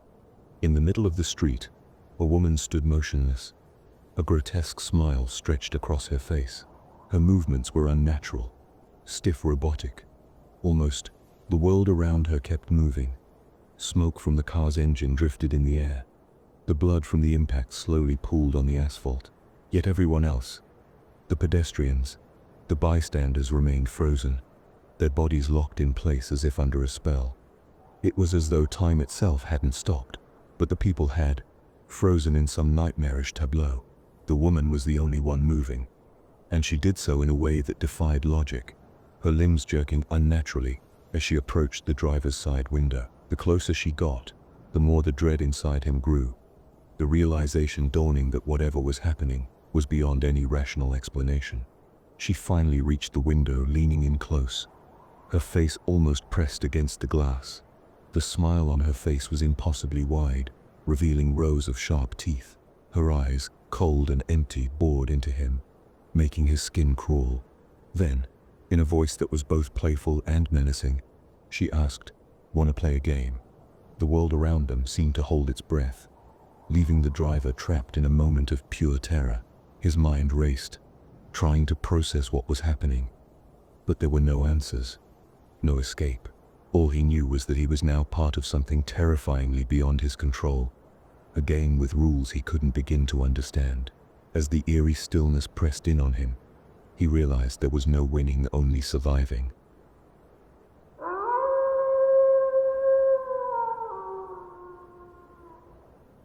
Where am I? Mom was pushing the cart down the aisle. Same route every week, like clockwork up and down the rows of food, paper towels, pet supplies. The store was cool, that AC blowing hard, like it was desperate to convince us it wasn't Texas in mid-July outside. The kind of heat that made your skin feel like it was shrinking on your bones. I swear, even the grocery store felt like it was trying too hard to keep it together. Bright white tiles, shelves stocked in perfect rows, like soldiers all dressed up for inspection. Neat and organized. Too neat. Mom stopped in front of the canned goods. She picked up a can of chili, squinting at the label like she was reading ancient hieroglyphs. "How about chili dogs for dinner?" she asked, flashing me the same tired smile she always gave when she was trying to make things sound fun. Chili dogs. Great. But I nodded, because it was easier than saying no. And hell, I liked chili dogs well enough. There were other people around, of course. A young couple, whispering as they debated which brand of pasta would give them the best chance of not divorcing before year 5. A toddler in a cart, laughing like only a kid who hasn't learned about bills yet can laugh. An old guy, moving slow and squinting at jars of pasta sauce, like the labels were written in code. Everything felt routine, predictable, comfortable in its banality. And then that ache hit me again, right in the center of my chest.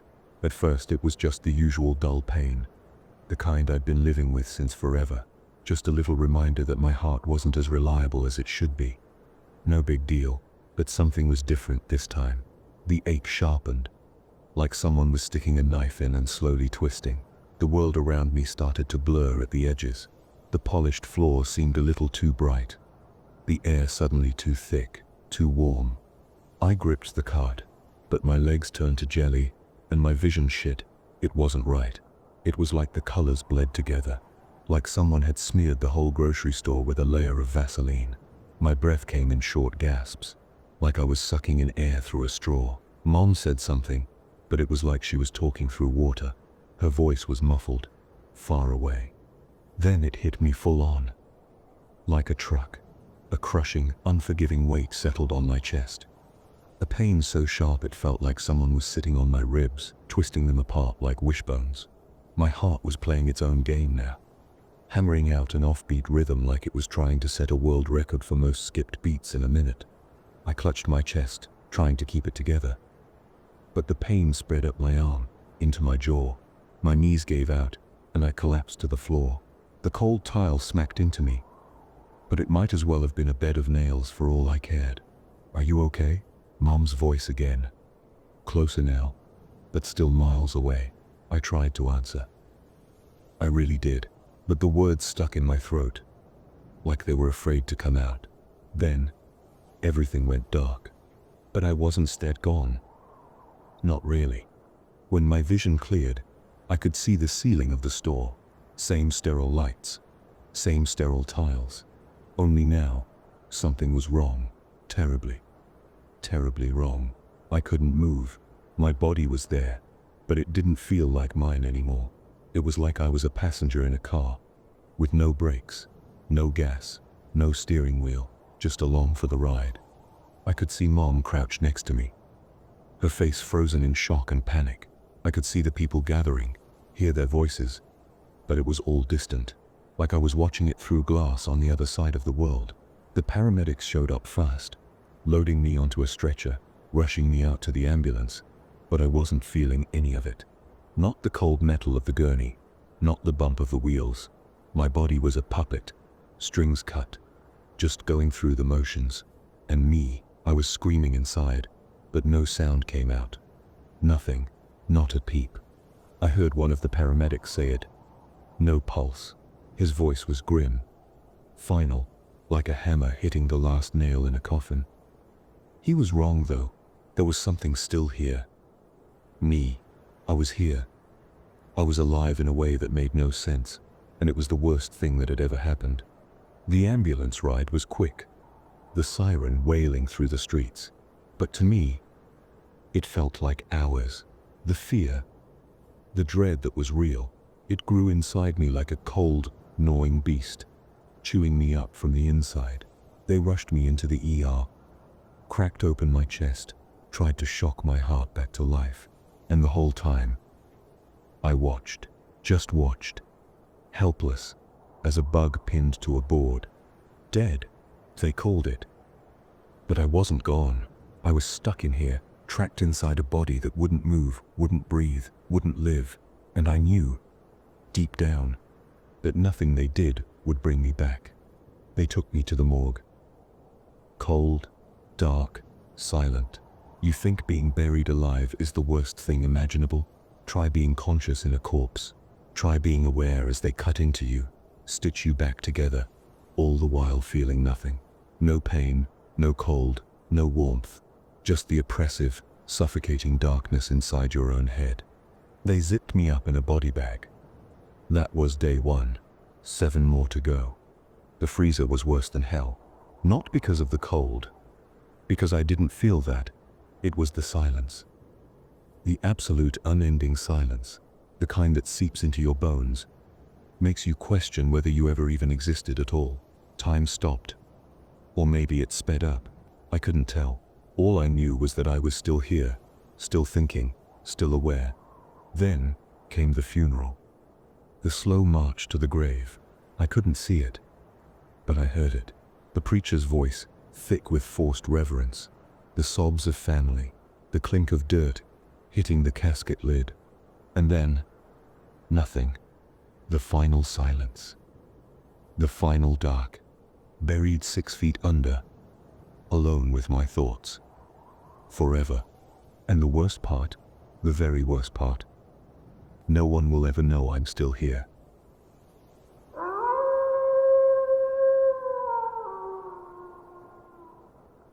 I can count to 10. Every night, it's always the same. I get a bedtime story, a goodnight kiss, and then Mom and Dad leave me to sleep. But tonight, things feel different. They didn't follow the routine. Lying in bed, I felt super nervous. My tummy felt all twisty, and I needed to think about something else. My room was dark, but my nightlight was on, glowing softly. My stuffed animal, a cute little piggy my big brother gave me before he moved out, was snuggled next to me. He taught me how to count to 10 because I'm 10. And counting always made me feel better. I looked around and spotted the remote on my dresser. I had an idea. I reached for it and pressed the button to turn on the TV. Yay! My favorite show, Peppa Pig, popped up right away. On the screen, Peppa and her friends were in the backyard playing a counting game with Daddy Pig. "All right, everyone," he said, sounding all cheerful. "Let's count to 10 while we jump." Peppa giggled, and her friends joined in. 1, they all shouted while jumping high. 2, 3, 4. They bounced higher, their laughter filling the screen, and it made me giggle too. When they reached 10, the camera zoomed in on Peppa's happy face. "Let's do it again," she squealed. But then something weird happened. The screen flickered for a moment, and the sound went all funny, like an old tape getting messed up. I tried to shake it off and focus on the happy scene, but that little moment gave me the creeps. Suddenly, I heard soft noises outside, like footsteps on the grass. My heart jumped. I listened harder and thought I heard a snort, like Peppa Pig's. I turned down the TV, trying to catch the sound. Was I scared, or was it some kind of magic? Could Peppa Pig really be out there? I pressed my ear to the floor, holding my breath. A thump, thump, thump. A low snort followed. Then a sniff, long and slow. Thump, thump. The noises got louder. Oink, oink. My skin prickled. And then I heard a loud, high-pitched screech. Panic shot through me. I dove under my bed, clutching my Peppa Pig stuffed animal tight against my chest. My heart thudded in my ears as the sounds got closer. Thump, thump, thump, thump. Each step made me feel more scared. Then, I heard a door creaking open slowly. The familiar squeak of my bedroom door. My parents screamed suddenly, their voices full of shock. What the hell?" My dad yelled. Mom screamed too. Gahhhh, but then everything went quiet. I listened hard, and I heard the TV playing its theme song, like it always does. Peppa Pig. I said Peppa Pig. Peppa Pig. This is my little brother George. George oinks. Peppa Pig. This is Mummy Pig. Mummy Pig oinks. The song made my stomach feel weird because of everything happening. Then I heard heavy footsteps, really big ones. Thud, bump, oink, oink, sniff, sniff. My chest got tight with fear. In my panic, I accidentally pressed the button on my stuffed animal that made it talk. "Let's learn to count to 10. It chirped. My heart sank as it started counting. 1, 2, 3. Each number felt like a loud drum banging in my chest. I tried to cover it up, but it just wouldn't stop. The footsteps got louder and closer. 4. Thump. 5. Thump. 6. Thump. The sounds matched the counting, and I could see shadows of 2 thick legs under my bed. 7. The door creaked open, the hinges squeaking like nails on a chalkboard. Thump. Oink. The pig noises filled my room, wrapping around me like a scary hug. I held my breath, hoping it wouldn't look under the bed. 8. The creature's heavy footsteps echoed through the room, each thump sending waves of dread coursing through me. As it moved, the shadows danced around its massive form, and I could hear the sound of its grotesque breathing, a wet rasp that filled the air with an unsettling tension. I noticed my stuffed animal counting again, its cheerful voice starkly contrasting the fear that gripped me. 9. The words echoed in my mind, urging me to stay quiet, to stay hidden. Then, it paused just outside my line of sight, giving me a momentary illusion of safety. But then, slowly, the silhouette began to emerge from the darkness. As it walked closer, I noticed the way its legs moved. They were stiff and jerky, as if it were a puppet being controlled by a cruel hand. Each step seemed deliberate, as if it was savoring the fear it instilled. The twisted hooves, gnarled, and unnaturally shaped, dug into the carpet with a dull thud, leaving behind a lingering sense of dread. The creature's grotesque body swayed with a disturbing rhythm, and I could see its long, unnaturally twisted limbs stretching toward the bed, casting dark, elongated shadows against the wall. It drew nearer, and I could hear the low grunts escape its throat, mingling with the distant echo of Peppa Pig's cheerful voice from the TV, creating a haunting juxtaposition. Finally, it stood at the edge of my bed, its massive frame blocking out the faint glow of my nightlight. I could see the details more clearly now. The cracked skin, the wild bristles of hair, and the unnerving smile that twisted its face into a grotesque parody of joy. It lowered itself down, its eyes fixated on me with a malevolent hunger. As it settled into place, I could feel the air grow heavy with its presence, a suffocating weight that made it hard to breathe. The monstrous version of Peppa Pig loomed over me, and in that moment, all hope of hiding vanished. The realization hit me like a freight train. I was no longer just an observer in this nightmare. I was its prey. 10. My stuffed animal chirped, its voice too cheerful for the dark scene unfolding before me. Suddenly, the creature screeched really loud, and it made every hair on my body stand up.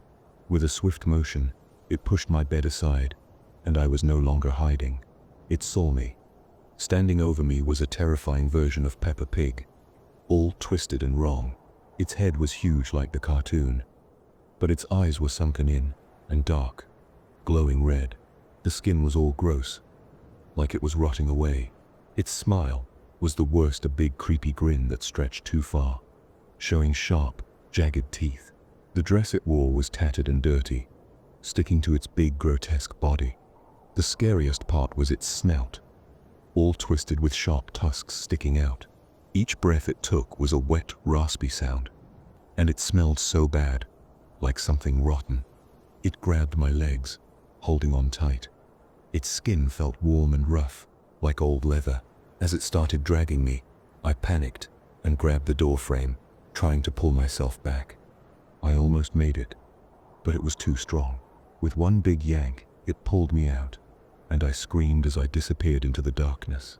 My stuffed animal lay on the floor, its cheerful voice echoing in the silence. I can count to 10.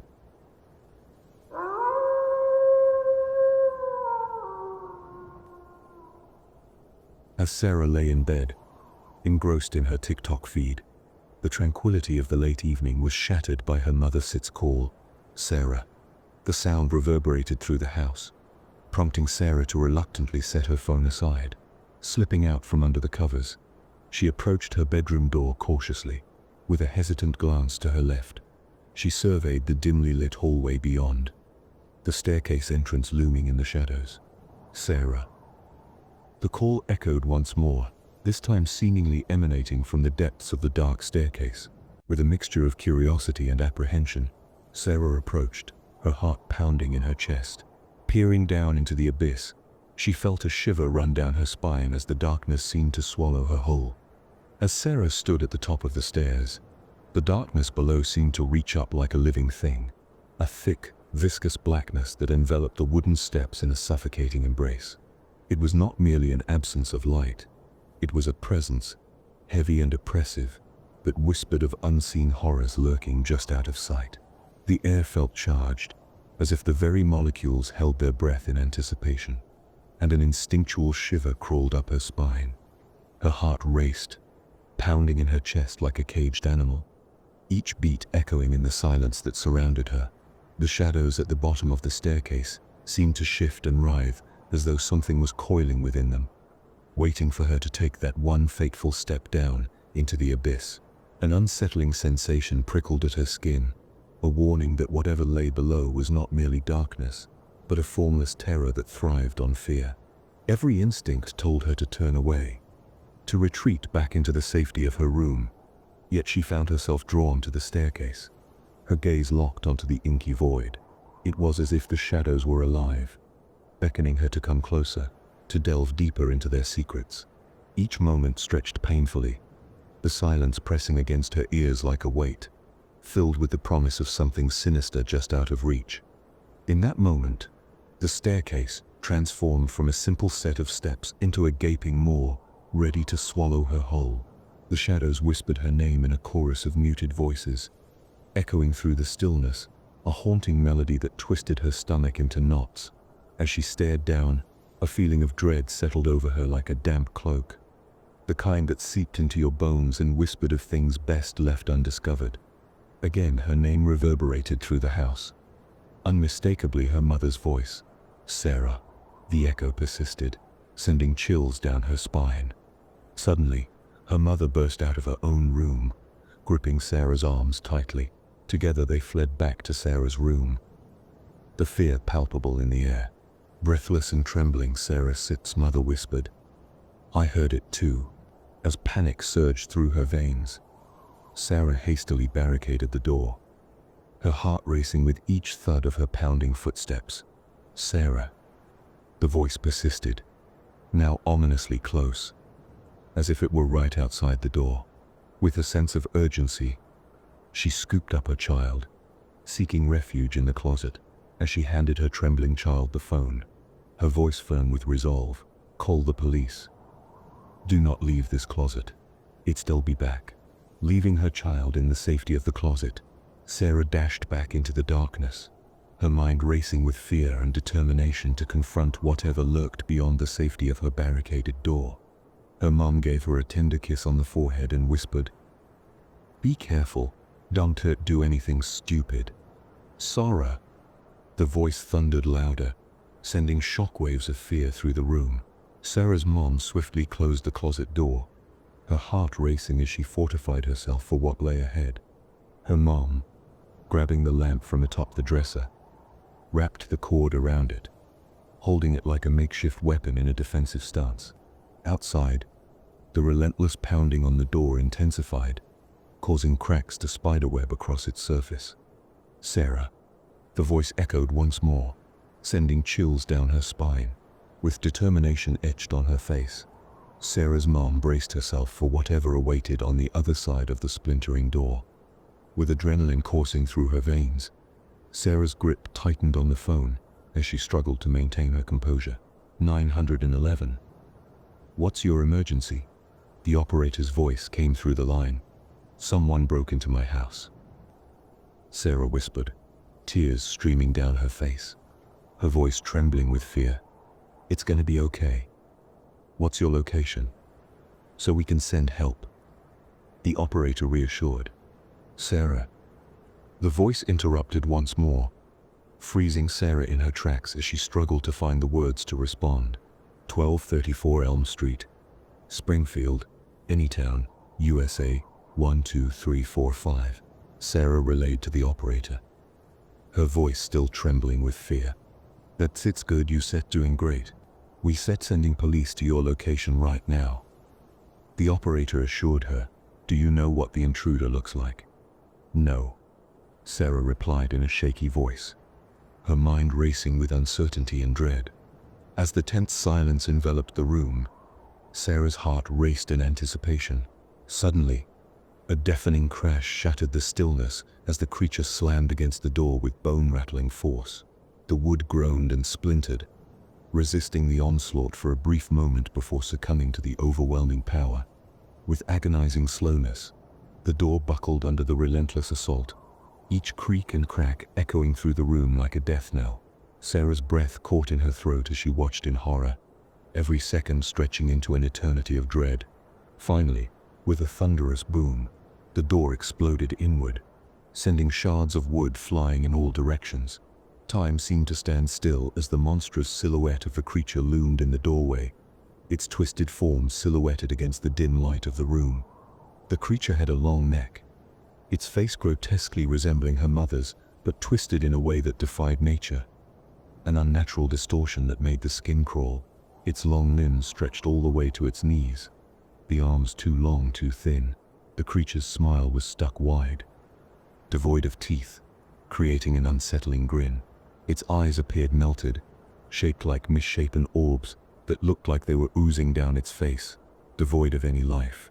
Her hair, neatly styled just like her mother's, hung in twisted, unkempt locks, an uncanny echo of the woman Sarah knew.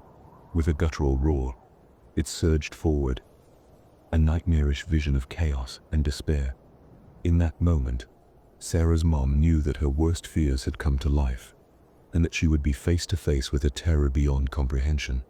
The creature burst into the room, its distorted face casting a shadow of fear and despair. Its skin, pallid and sickly, seemed stretched too tight over its skeletal frame. As Sarah's mother lunged forward, wielding the lamp as her only weapon against the monstrous intruder, the creature unleashed a devastating force, hurling her across the room with frightening power. The sickening sound of bones cracking echoed through the air as her head collided with the wall, her life extinguished instantly by the brutal impact. Sarah watched in horror as her mother's lifeless body crumpled to the ground, her heart breaking at the sight of the ultimate sacrifice made to protect her. Trembling with grief and rage, Sarah knew she had to act fast to survive the nightmarish ordeal unfolding before her. Zaarah. The creature's chilling scream echoed through the room, and Sarah's heart pounded in her chest, her breaths shallow and ragged as she struggled to remain silent. Tears streamed down her face, her hands trembling with fear as she pressed them against her mouth, stifling any sound that threatened to escape. The creature erupted into a whirlwind of chaos, moving with a speed that defied all logic, a blur of limbs and twisted features that left no room for doubt. It was an embodiment of pure malevolence. It lunged at the walls, its long fingers scraping against the paint like a deranged artist possessed by a sinister muse. Each scratch tore through the drywall with a screeching protest, sending a shower of dust and debris cascading to the floor. In an instant, the creature swept across the room, launching the lamp from the dresser with a flick of its wrist. The lamp flew through the air, shattering against the far wall, its shattered glass glimmering like fallen stars on the floor. The bed shook violently as the creature seized it, tossing the mattress aside with the casual disdain of a child discarding a toy. The dresser followed suit, toppling over with a thunderous crash, drawers spilling their contents, clothes, knickknacks, and memories like a storm of forgotten lives unleashed upon the floor.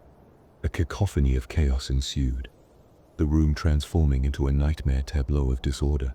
Pillows fluffed into the air like caught whispers, clothes entwined with broken pieces of the lamp, and the air filled with the acrid scent of fear and desperation.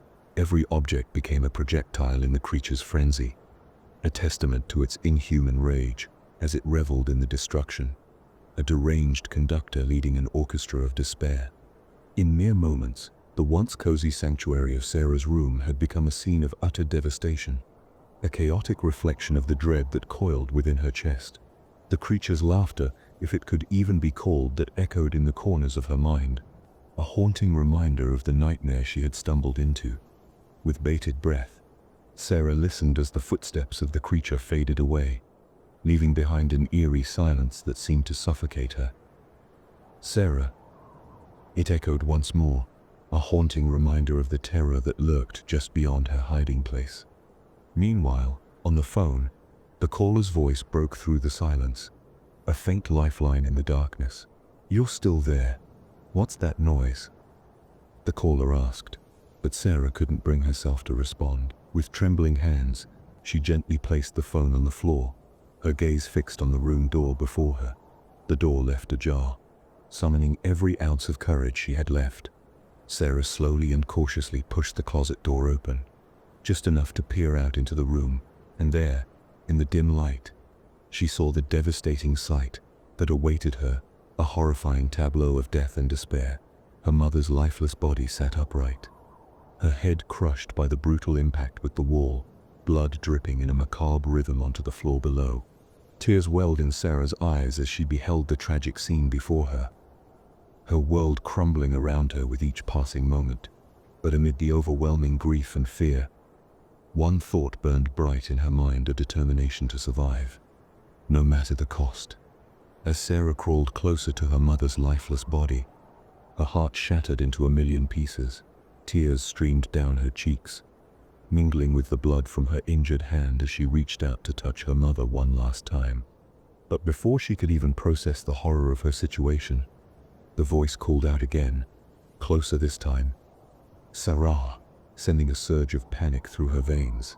With a jolt of fear, Sarah scrambled back, her hand grazing against the jagged edges of the broken wood on the floor, drawing blood. "Sarah. HHH. The voice thundered louder, echoing through the room like a primal roar. Sarah's body froze in terror as the creature burst into the room, its eyes locking onto her with an intensity that sent shivers down her spine. Unable to move, Sarah could only watch in horror as the creature approached her, its twisted form reaching out to embrace her. But instead of comfort, Sarah felt a wave of revulsion wash over her, pushing the creature away with all her strength. As she tried to flee, the creature's grasp tightened around her, dragging her back with a force that seemed inhuman. Sarah fought desperately, clawing at the floor, but it was futile. With a bone-chilling scream, she was dragged out of the room, her cries for help echoing through the empty house until they were swallowed by the darkness. Tay, A, H, H, H, H. And with that chilling scream, Sarah's harrowing ordeal came to a close, her fate sealed by the malevolent force that had invaded her home. With every repetition of her name, the echoes seemed to grow fainter, yet somehow more sinister, as if the darkness itself was whispering her fate. And as the last haunting syllable faded into the night, the creature dragged her off, enveloped in a silence that echoed louder than any scream. Sarah. The end.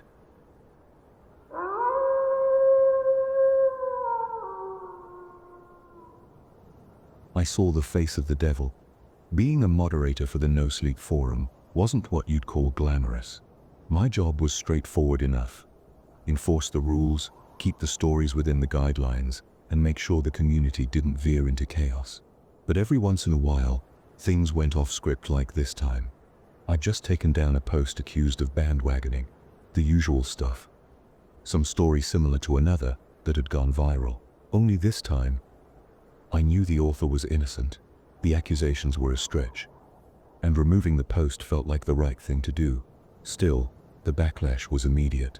The author fired off angry messages laced with curses, each one angrier than the last, until his frustration turned into something more visceral. A strange chill crawled down my spine as I sat at my desk, like a cold hand running across my skin.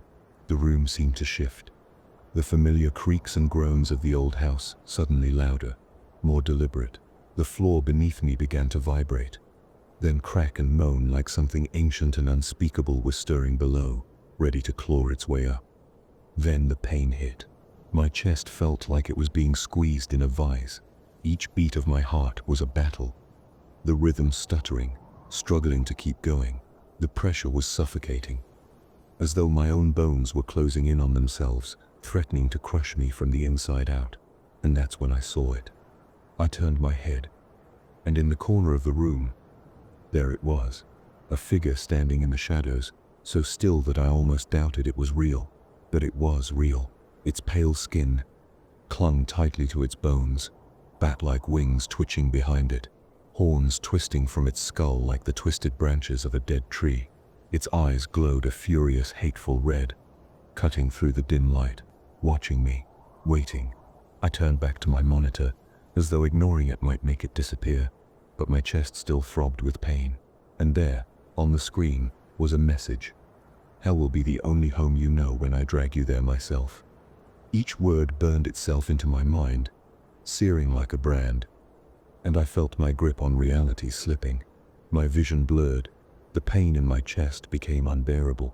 And then, nothing. When I came to, the world had changed. I wasn't in my room anymore. I was somewhere else. Somewhere wrong. The sky overhead was a swirling mass of molten orange and gray, smoke choking the air. The stench of sulfur hit me like a punch, thick and acrid, sticking in my throat. The sun was no longer the comforting ball of light I knew. Here, it was a sickly red smear in the sky, casting everything in an eerie, blood-soaked glow. Ahead of me, towering mountains stood like jagged teeth, belching smoke and ash. Rivers of molten lava cut through the landscape, bubbling and hissing as they ate through the scorched earth. People, no. Not people. Not anymore, were running, screaming, trying to escape the horrors that prowled the land. The screamers came first. Thin, skeletal creatures with spindly limbs and hollow eyes that glowed green. Their mouths were wide, gaping open unnaturally, letting out shrieks that made my ears bleed. Just hearing them sent me to the edge of madness. Then the chained fiends appeared, their bodies grotesque and bound in thick, rusted iron chains. Each step they took was agony, their skin raw and blistered, the chains scraping against their flesh. With every movement, the jagged spikes that lined their bodies tore deeper, spilling more blood onto the ground. The clashing of their chains was a discordant melody of pain. And then there were the infernal hounds. Massive, twisted beasts, their fur singed away to reveal molten glowing scales beneath. Their jaws dripped with venom that hissed and sizzled as it hit the ground. Their eyes locked onto me, burning with a malevolence that chilled me more than any scream or chain ever could. It was a nightmare, but more than that, it was real, too real. And then, there it was again, the creature from my room, standing before me now, its wings folded against its back, its face a mask of pure malice. Up close, I could see every horrible detail, its skin stretched tight over bones, eyes burning with cruel amusement, horns twisting like the roots of some foul tree. It stared at me, grinning. "How unlucky you are to have two faces," it said in a voice that was smooth, mocking.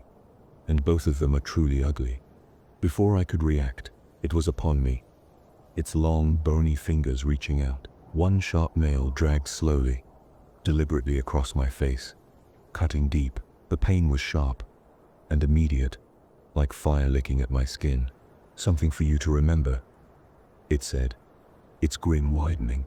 "When you wake up, what are you?"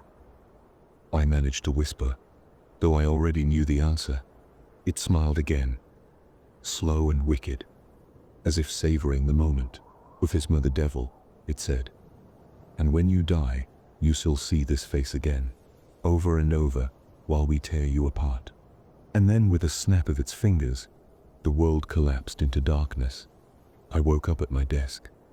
The screen was still on, the message from the author staring back at me. My hand flew to my face, and sure enough, there was a thin, burning cut, just where the creature had marked me. I don't know what happened. I don't know if it was a dream, a hallucination, or something worse.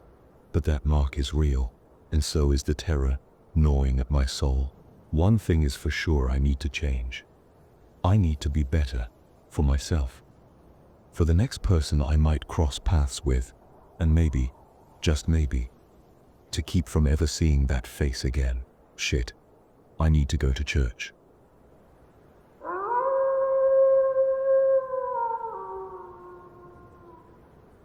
Don't Breathe by Storylord.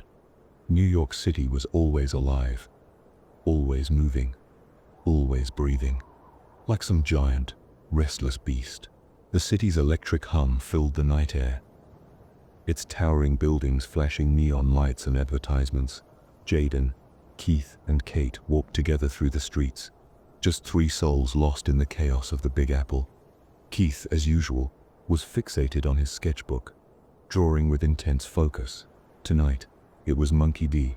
Luffy taking shape on the page, and Keith was so absorbed that he didn't even notice the traffic light turn red as they approached the intersection.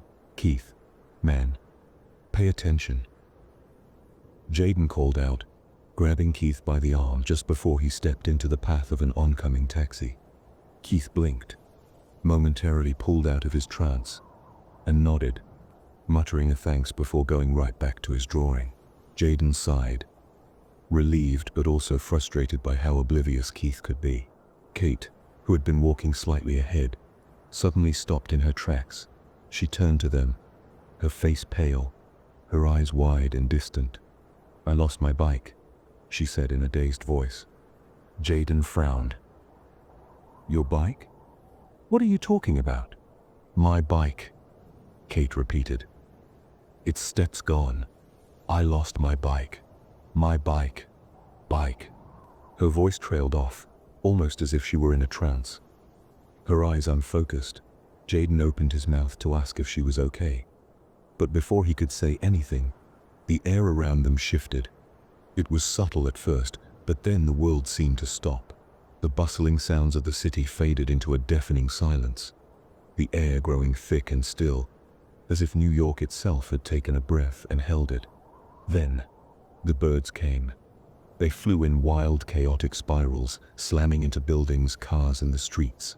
Feathers and broken wings rained down on the sidewalks like confetti from some horrible parade. People around them froze, their eyes wide and unseeing, locked in place like statues. Keith and Kate were no different. They stood utterly still, as if something had drained the life out of them. Jaden called out to them, panic rising in his chest. "Keith! Kate! We have to go." But they didn't move. Their eyes were empty, their bodies frozen in place, completely unresponsive. Jaden's voice cracked as he shouted for them again. But it was no use. They were gone, trapped in their own minds, no longer present in the world around them. The sharp cracks of gunfire echoed through the city, accompanied by the sound of bodies slamming into the streets from above. Glass rained down from the shattered windows, sparkling like deadly confetti as it cut through the air. People were falling, their screams filling the night as they plummeted to the unforgiving pavement below. Jaden ran, his feet pounding against the sidewalk as panic gripped his heart. He didn't look back. He couldn't. Keith and Kate were gone, frozen, lifeless mannequins left behind in the madness. As he sprinted down the street, more bodies rained from the sky, crashing into the ground with sickening thuds.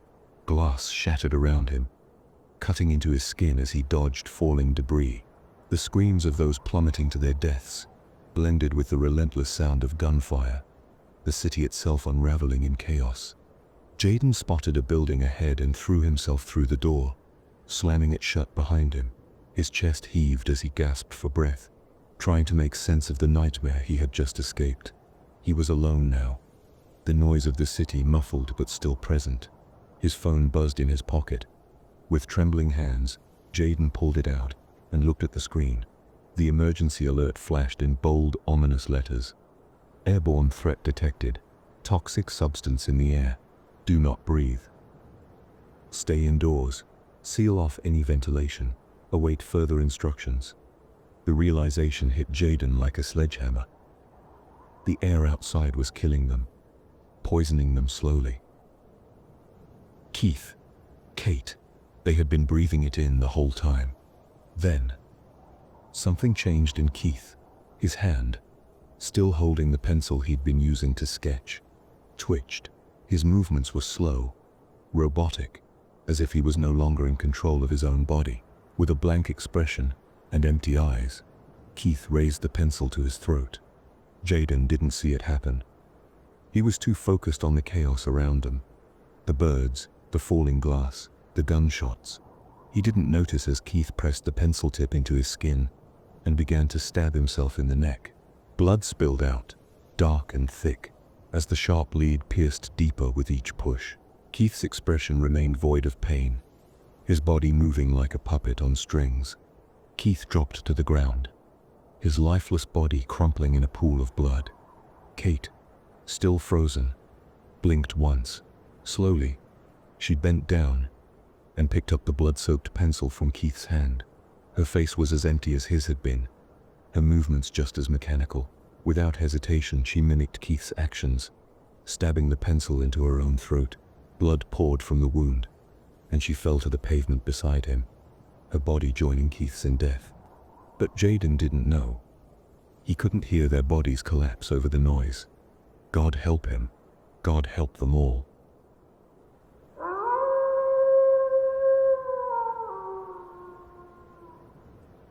This is a story I've kept bottled up for years. It haunts me still, like an old wound that never quite heals. It was back in December of 2012.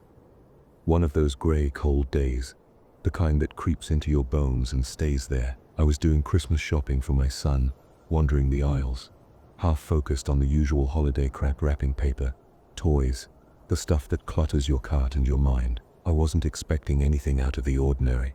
Then I saw it. An owl toy, nestled between a row of plastic action figures and cheap, flashy trinkets. But this thing wasn't like the others. It stood out, even in the dull store light. Its feathers shimmered in shades of blue and silver, gleaming unnaturally, almost like the thing was glowing from the inside out. It was mesmerizing. But there was something wrong about it. Its glass eyes, glossy and too alive, seemed to follow me as I reached for it. There were 2 buttons on its belly, one shaped like a sun, the other like a crescent moon. The buttons were small, almost insignificant, but something inside me, some instinct I'd long stopped listening to, whispered to leave it alone. I didn't stat. I pressed the moon. The change was instant. The feathers warmed under my hand, soft, real, like I was touching a living thing. Then, its eyes, they blinked to life, glowing a sickly green. I should have put it down, walked away, but I couldn't. The air around me thickened, the kind of thick that makes you feel like you're not alone, like something else is there with you, breathing down your neck. "Greetings, seeker of truths," it said, its voice soft but with an ancient rasp, like a whisper on the wind that had traveled too far. "You have chosen the path of the night, where dreams and secrets intertwine." The words sank into me, icy and sharp, and before I knew it, I was hooked. "Ask your question," it whispered, "and I shall reveal the future hidden within the shadows." I wanted to throw it down, run out of the store, but I didn't sit. Instead, I heard myself ask, "How will I get home today?" The lights flickered once, twice, and then went out completely, plunging the store into suffocating darkness. My heart hammered in my chest, the silence around me thick and impenetrable, and then just then the owl's eyes glowed brighter, cutting through the black like twin orbs of neon. Its voice, smooth as silk but hollow, slithered into the darkness. In the dark, the owlset's eyes gleam, shining bright, like a haunting dream. "Future sips coming. Can sit you see, a twist of fate awaits for thee." The rhyme echoed in my head, bouncing off the walls of my mind like a cruel joke. Round and round, the shadows play. Secrets whisper, night turns to day, hear the warning. Don't step, be rash. In a flash, there sits a car crash. I felt my breath catch. My stomach tighten as the last words slipped from the owl's beak. Then the lights sputtered back on. Weak, flickering like dying stars. My legs felt like lead. But I turned, scanning the aisle around me, and that's when I saw him. A man, or something like one, was standing at the far end of the aisle, just beyond the toys.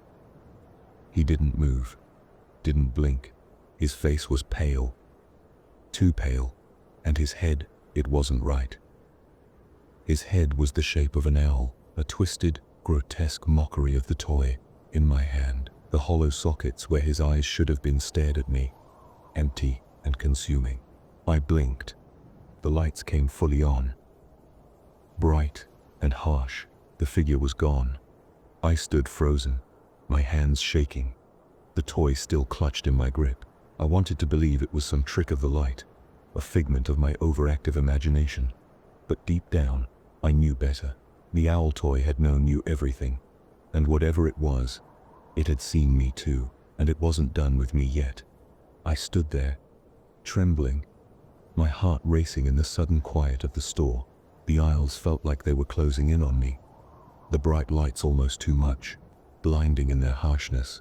I glanced at the owl toy, its feathers still shimmering faintly, and the sickly green glow of its eyes flickering like a distant memory in my mind. "What was that?" I whispered to myself, half expecting the owl to respond again, but there was only silence, thick and suffocating. I hesitated, my instincts battling with my curiosity.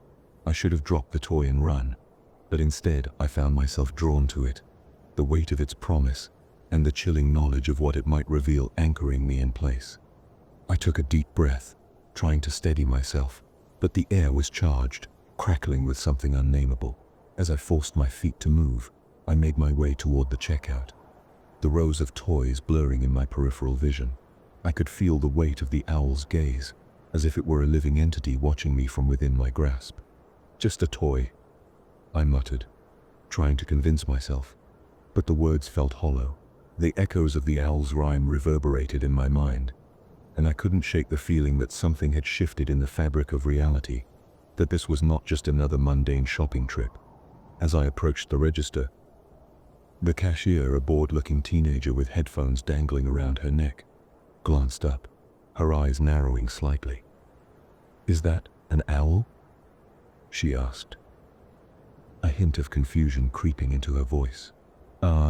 Yeah," I forced a laugh, but it came out shaky. "I just found it. Weird, huh?" Her gaze fell to the toy, and she raised an eyebrow. "I've never seen one like that.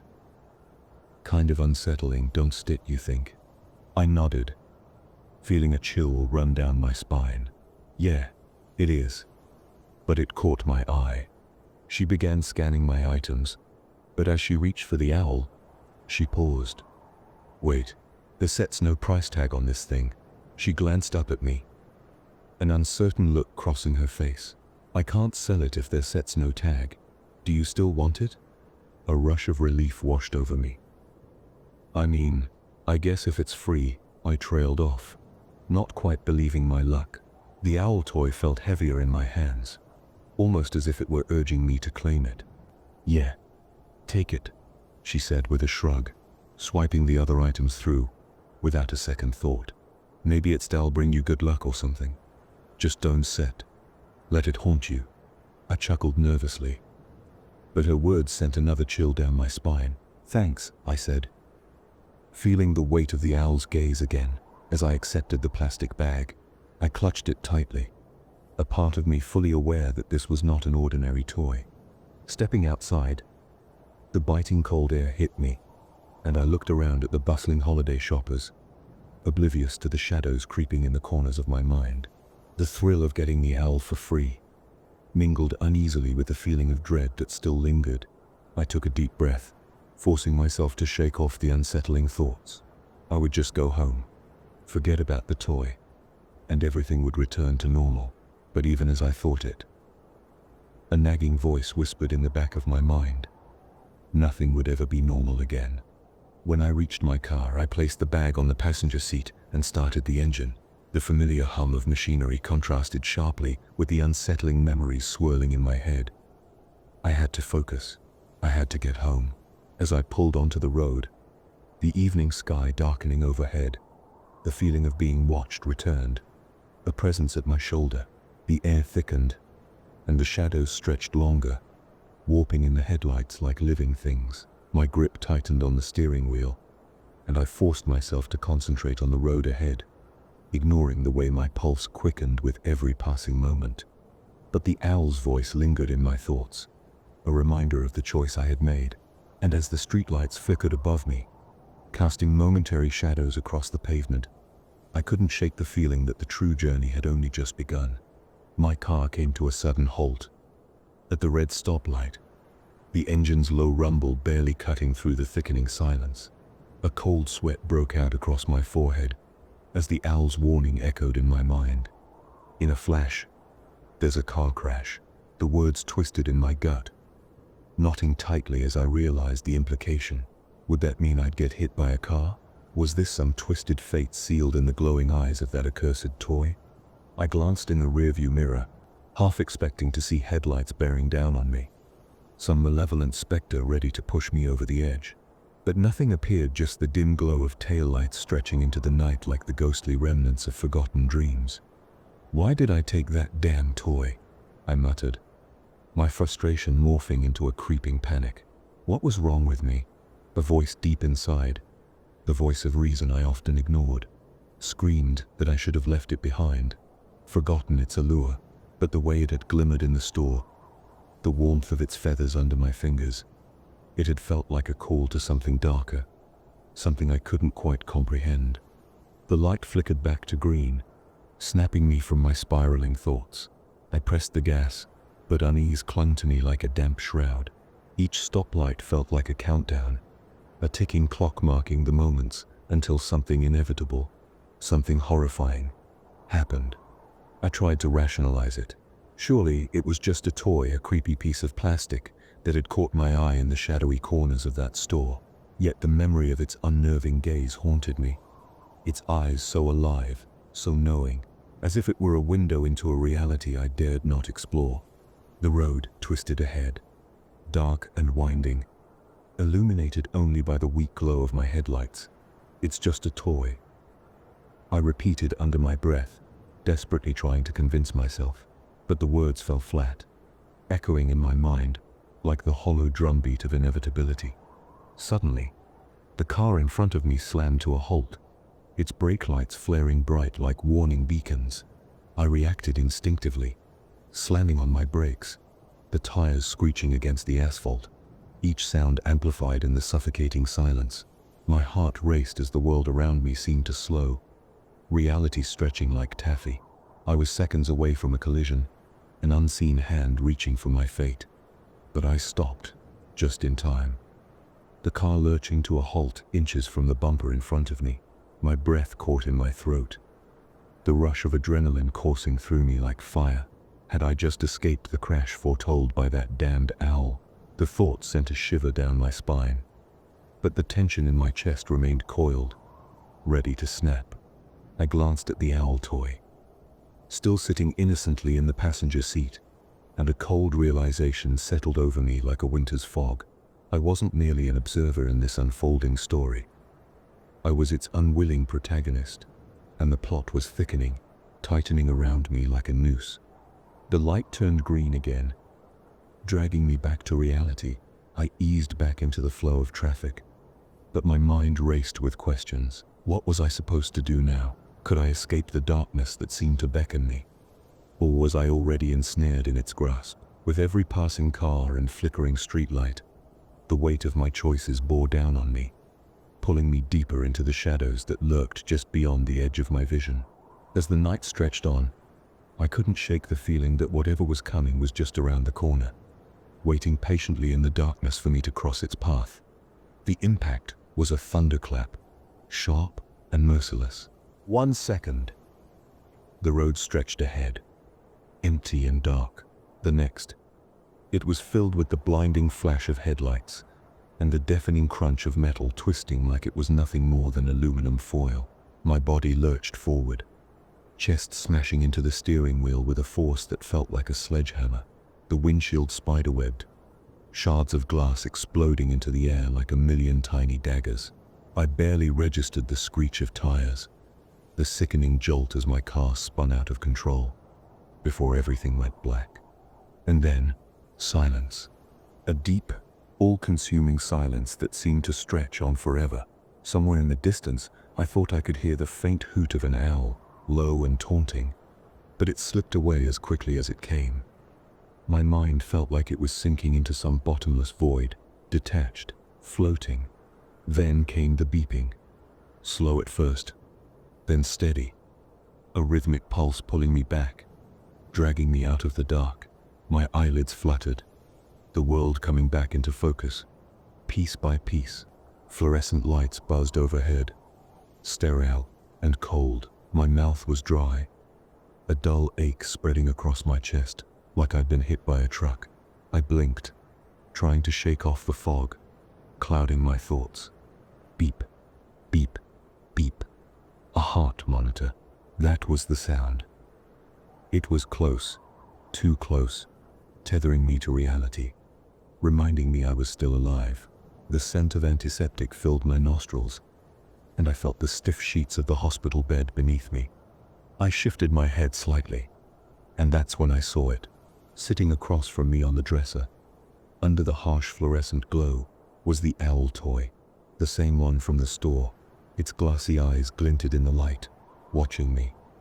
Unblinking, my chest tightened at the sight of it, a knot of dread curling in my gut. "You're awake," a voice said, cutting through the haze. I turned my head slowly to see a police officer standing at the foot of the bed. He was a big guy, late 40s maybe, with a thick mustache and tired eyes.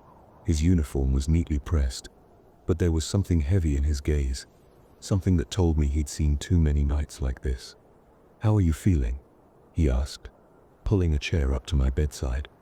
I tried to speak, but my throat felt like sandpaper. I managed a rasp. "What happened?" "You were in a car accident," the cop said, settling into the chair. You were hit at an intersection. Head-on collision. Driver ran a red light. You said lucky to be alive. I swallowed hard. The memories of the crash flooding back in fragments, blinding lights, the horrible screech of metal, and the other driver, the officer's side, rubbing the back of his neck. The other driver's in bad shape, concussion, broken ribs, a punctured lung. They're still in surgery. He paused, as if weighing his words carefully. Look, we need to get your statement. Do you remember anything about the crash? Any details?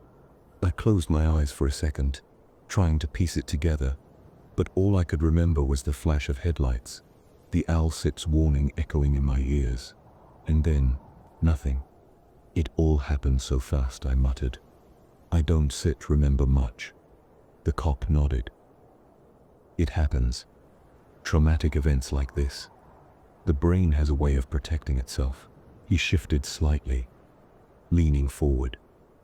Do you want to press charges? Given the circumstances, you'd have grounds. We can file the paperwork. My first instinct was to say yes. Hell yes. The driver nearly killed me. But deep down, something held me back. I felt it in the pit of my stomach, a nagging sense of guilt. I'd been distracted. The owl, the warning, it had rattled me, pulled me out of focus, and I hadn't been paying attention like I should have. If I'd been more aware, maybe I could have reacted in time. Maybe I could have avoided the whole damn thing. I shook my head, my voice barely above a whisper. No charges. The officer raised an eyebrow. You sure? Yeah, I said, forcing the words out. I'm sure, but inside, a bitter taste lingered. Part of me wanted to scream that it wasn't fair, that the other driver should pay for what they'd done, but another part of me knew the truth. I wasn't blameless. Not entirely. The cop gave me a long look, then stood up, pulling a small notepad from his pocket. All right. We said we'll respect your decision. If you change your mind, let us know. I nodded, though I knew I wouldn't. As he left the room, I turned my gaze back to the owl toy, sitting on the dresser, its unblinking eyes fixed on me. Something twisted in my chest, a cold, creeping realization that this wasn't over, not by a long shot. That damned owl had warned me. And now, I was beginning to understand just how deep its claws had sunk into my life. The door creaked open, and before I could register who it was, I saw my wife Linda, rushing in, her face pale with worry, and my son, Tommy, just a few steps behind, his wide eyes darting around the sterile room. Linda reached my bedside in an instant, her hands trembling as she touched my arm, like she was afraid I might disappear if she let go. Oh my God, she breathed, her voice cracking. Are you okay? What happened? I opened my mouth, but my throat was still raw. The words felt heavy, like I had to drag them out. So fine, just a little banged up. Her eyes scanned me, searching for hidden injuries, as if she didn't quite believe I was still in one piece. Tommy stood there, frozen by the foot of the bed, looking smaller than usual in his hoodie. His face was pale, his brow creased with confusion, and something else, something I couldn't quite place. I got into a car accident, I said, trying to make my voice steady. Another driver hit me, ran a red light, but I'm okay. Linda's hands tightened on mine, her lips pressed into a thin line. I was so scared, she whispered. We got the call and I thought. She trailed off, swallowing hard. Tommy stayed quiet, his eyes fixed on me, but there was something flickering behind them, a storm of emotions fighting for control. I didn't tell her about the toy. I didn't tell her about the owl's warning, or the way it had blinked to life in the store like something out of a nightmare.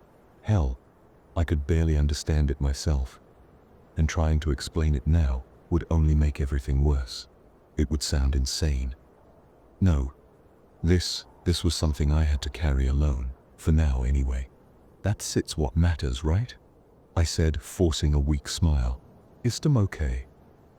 The doctors said. I said I'm lucky, really lucky. Linda nodded, wiping at her eyes with the back of her hand, trying to put on a brave face. But Tommy wasn't looking at me anymore. He was staring across the room, his brow furrowed, his lips parted just slightly. I followed his gaze and felt my stomach twist into knots. The toy, it sat there on the dresser, motionless, yet somehow still alive in the worst possible way. Its gleaming glass eyes seemed to flicker under the harsh hospital lights, locked onto my son. Dad? Tommy Sepp's voice was quiet, almost unsure. What? Sepp's that. His words hit me like a punch to the gut. He wasn't just curious. There was something else, something darker beneath his confusion. He was scared, and I didn't blame him. I cleared my throat. The sound harsh in the quiet room. It starts. Just something I picked up.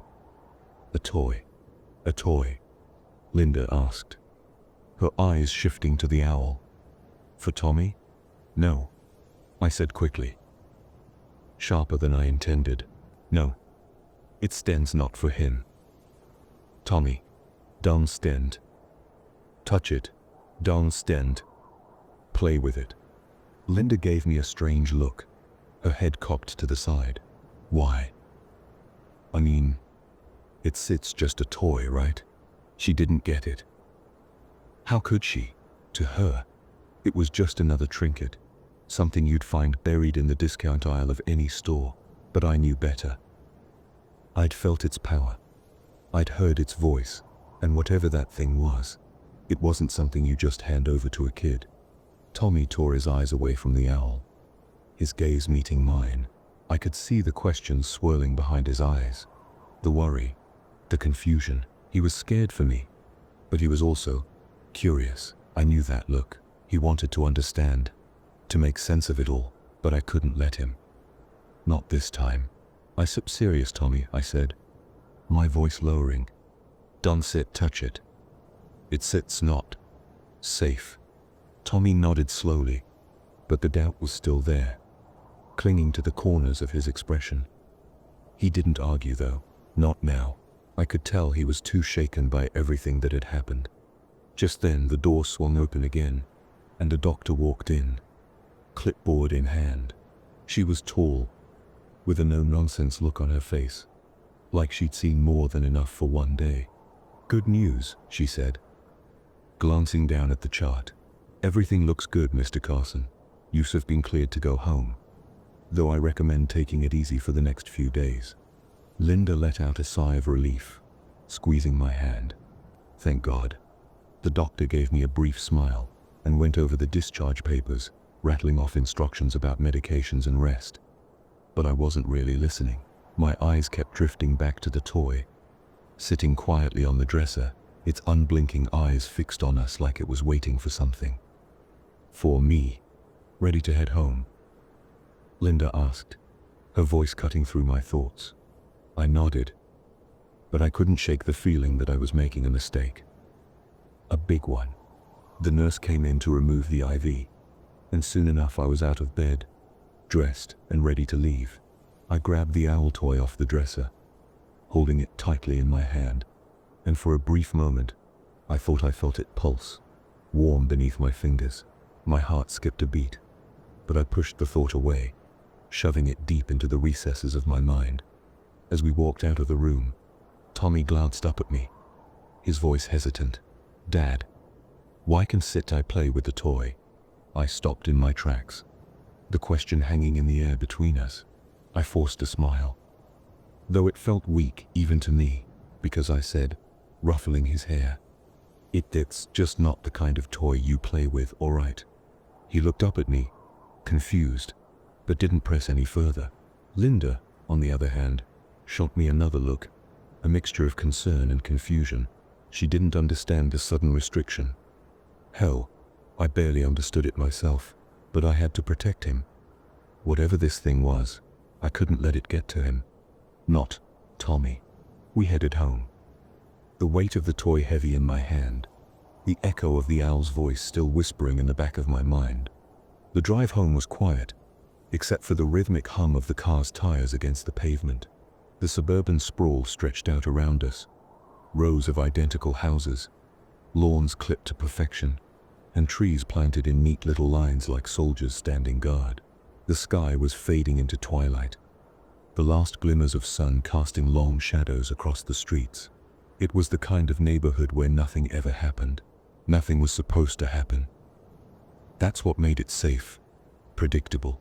But now, everything felt different. Our house sat at the end of the cul-de-sac. 2 stories of pale blue vinyl siding, a white picket fence lining the yard, and the faint glow of a porch light cutting through the growing darkness. It was home, but it didn't feel like it anymore. Not after today. Linda parked the car in the driveway, and we all got out. The sound of gravel crunching beneath our feet. Tommy clutched his backpack, still glancing at me out of the corner of his eye. I carried the toy in my hand, its weight pulling me down more than it should have. It felt wrong in my grip, like holding on to something that shouldn't exist. We stepped inside, and the familiar scent of home washed over me. Faint traces of coffee, vanilla candles, and something I couldn't place. Comforting, but at the same time, unsettling. Linda shut the door behind us and set her purse on the kitchen counter, turning to face me with a look that said she wasn't going to let this go. "All right," she said, crossing her arms over her chest. "What's the deal with the toy? You've been acting weird about it all day. What is it? And why can't Tommy play with it?" I felt a knot tighten in my stomach. I knew this moment was coming, but now that it was here, I wasn't sure how to handle it. Should I tell her the truth, the whole story, or would that make things worse? She'd think I was crazy, that the accident rattled something loose in my brain. I looked at the toy again, its glossy black eyes reflecting the overhead light. I could feel it watching me, waiting. "It's complicated," I said, trying to stall, but Linda's expression didn't soften. If anything, it grew more concerned. "Complicated," she repeated. "It sets a toy. What sets complicated about it?" I sighed, running a hand through my hair. I couldn't lie to her, not now. "All right," I said, feeling the words stick in my throat. "You're not going to believe this, but I found it at the store. It didn't have a tag, and when I asked the cashier, she said it must have been left behind by accident. So, she let me take it. For free." Linda raised an eyebrow. "Okay. That sip's a little weird, but not exactly a big deal. So why the secrecy?" I hesitated. Glancing at Tommy, who was busy unpacking his bag at the kitchen table, I lowered my voice. Not wanting him to hear, "That's not all." When I pressed the button on its back, it spoke, but the lights. Every light in the store went out the second I did it, and when the lights came back on, the toy said something. Linda Set's face twisted in confusion. "Said what?" I swallowed hard. "It said there would be an accident. A car crash." She blinked, her mouth slightly open, like she was waiting for the punchline, but I wasn't joking. I could feel the tension building between us, the weight of what I was saying sinking in. And then, I continued, my voice barely a whisper now.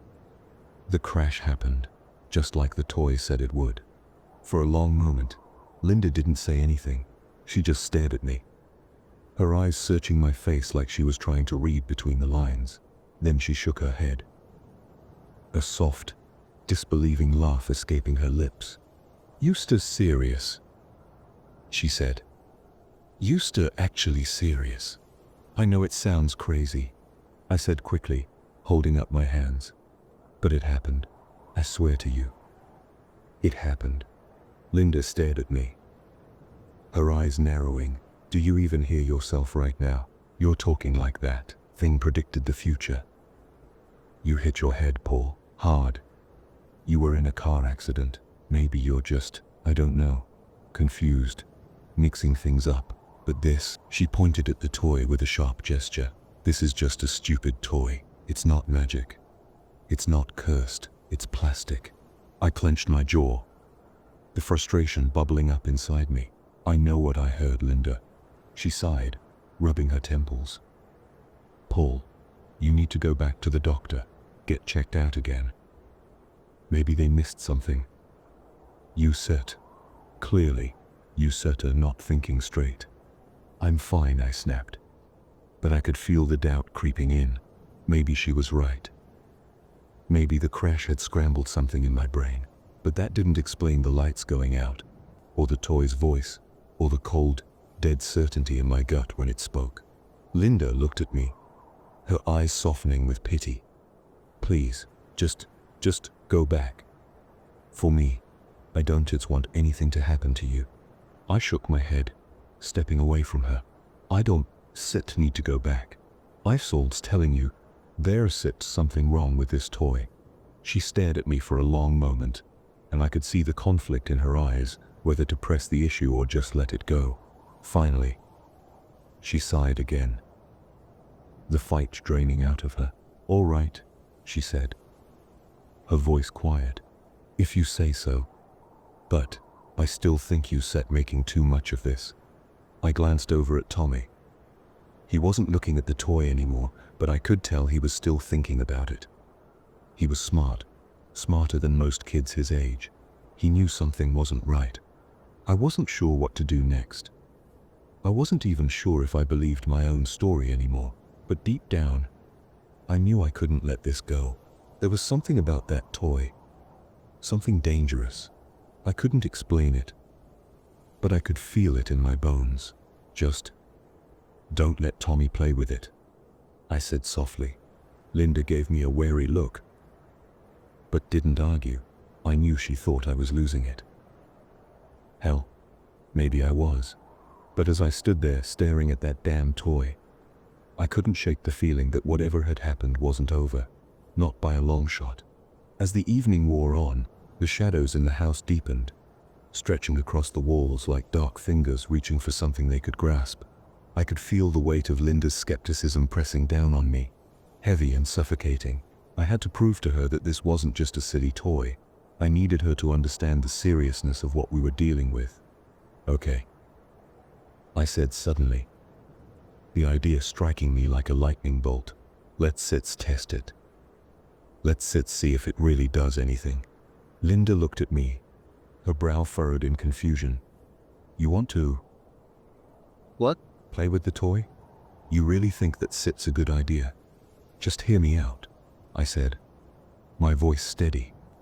I said press the button, and if it says anything about the future, then you will believe me. She crossed her arms, shaking her head slowly. I don't know, Paul. This sounds like a bad idea. I still think it's just a stupid toy. Maybe I conceded, but it's a stupid toy that said there would be an accident. That means something. Right. If it speaks again, then you have to admit that there is something more to it. Linda hesitated, her eyes darting toward the toy sitting on the table, its cheerful face mocking us in the dim light. Fine. She relented, though I could see the doubt lingering in her eyes. But I still think you stir out of your mind. Let's just do it then, I urged, a surge of determination pushing me forward. If it says something crazy, you shall see I am not just losing it. Reluctantly, she nodded, but I could tell she was still convinced nothing would happen. I could almost hear the gears in her mind grinding away at the logic, trying to dismiss my fears. But deep down I sensed she was starting to wonder, even just a little. I moved toward the table, the toy seeming to watch me as I approached. I reached for it, the cool plastic sending a shiver down my spine. I pressed the button on its back, heart pounding, half expecting the lights to flicker again. As I did, I felt the air grow heavy, charged with a strange energy, as if the room itself was holding its breath, waiting for something to happen. Everything outside seemed to dim, as if the sun itself was being swallowed whole by a dark mass of clouds. I stood frozen, heart pounding, staring out the window as shadows crept over the neighborhood like a thief in the night. The air thickened with tension, and I could feel the weight of something terrible pressing down on me, squeezing the breath from my lungs. Then, the lights flickered once, twice, and died, plunging the room into an oppressive darkness. Panic clawed at my throat. My eyes darted around the room, searching for some semblance of safety, but the only light that cut through the blackness came from the owl toy, its eyes glowing like malevolent stars in a void. As I stood there, caught between dread and disbelief, the doll began to sing. The melody, soft and sinister, slithered into my mind, echoing with an unnerving clarity. In the dark of night, when the winds do wail, a tempest brews a furious gale, the words twisted through the darkness, wrapping around me like a cold embrace. I couldn't tear my gaze away from the doll. It was as if the shadows had come alive, dancing with the promise of something terrible to come. I glanced over at my wife, her expression caught between confusion and fear. I wanted to reach out to her, to share the weight of my growing dread, but I felt paralyzed. I could sense her heart racing, her instincts urging her to flee from whatever dark prophecy this cursed toy had spun. The song continued, each verse a warning, a portent of chaos. Rain will fall thick as sin, as the sky unleashes the storm within. With every note, the air around me thickened, pressing against my chest like an invisible hand. I could hear the frantic beating of my heart, drowning out the haunting melody. My thoughts raced. What did this mean for us, for our family? Hold your loved ones tight and near, for the end is nigh and doom is here. I swallowed hard, the weight of those words settling deep within me. I felt the need to protect my family from whatever evil this doll heralded, yet I could sense my wife's skepticism lingering in the air. She had to believe me, had to understand that this was no joke, that the darkness outside was not just a trick of the light. But as the owl's eyes continued to glow and the storm gathered strength, I feared that nothing I said would convince her of the truth. The shadows outside were closing in, and in that moment, I knew that we were teetering on the edge of something unimaginable. Just as suddenly as it had all begun, the world snapped back into focus. The lights flickered back to life, casting a warm glow that felt almost foreign after the oppressive darkness. I blinked against the brightness, my surroundings slowly coming into view as the shadows receded. But the relief was short-lived.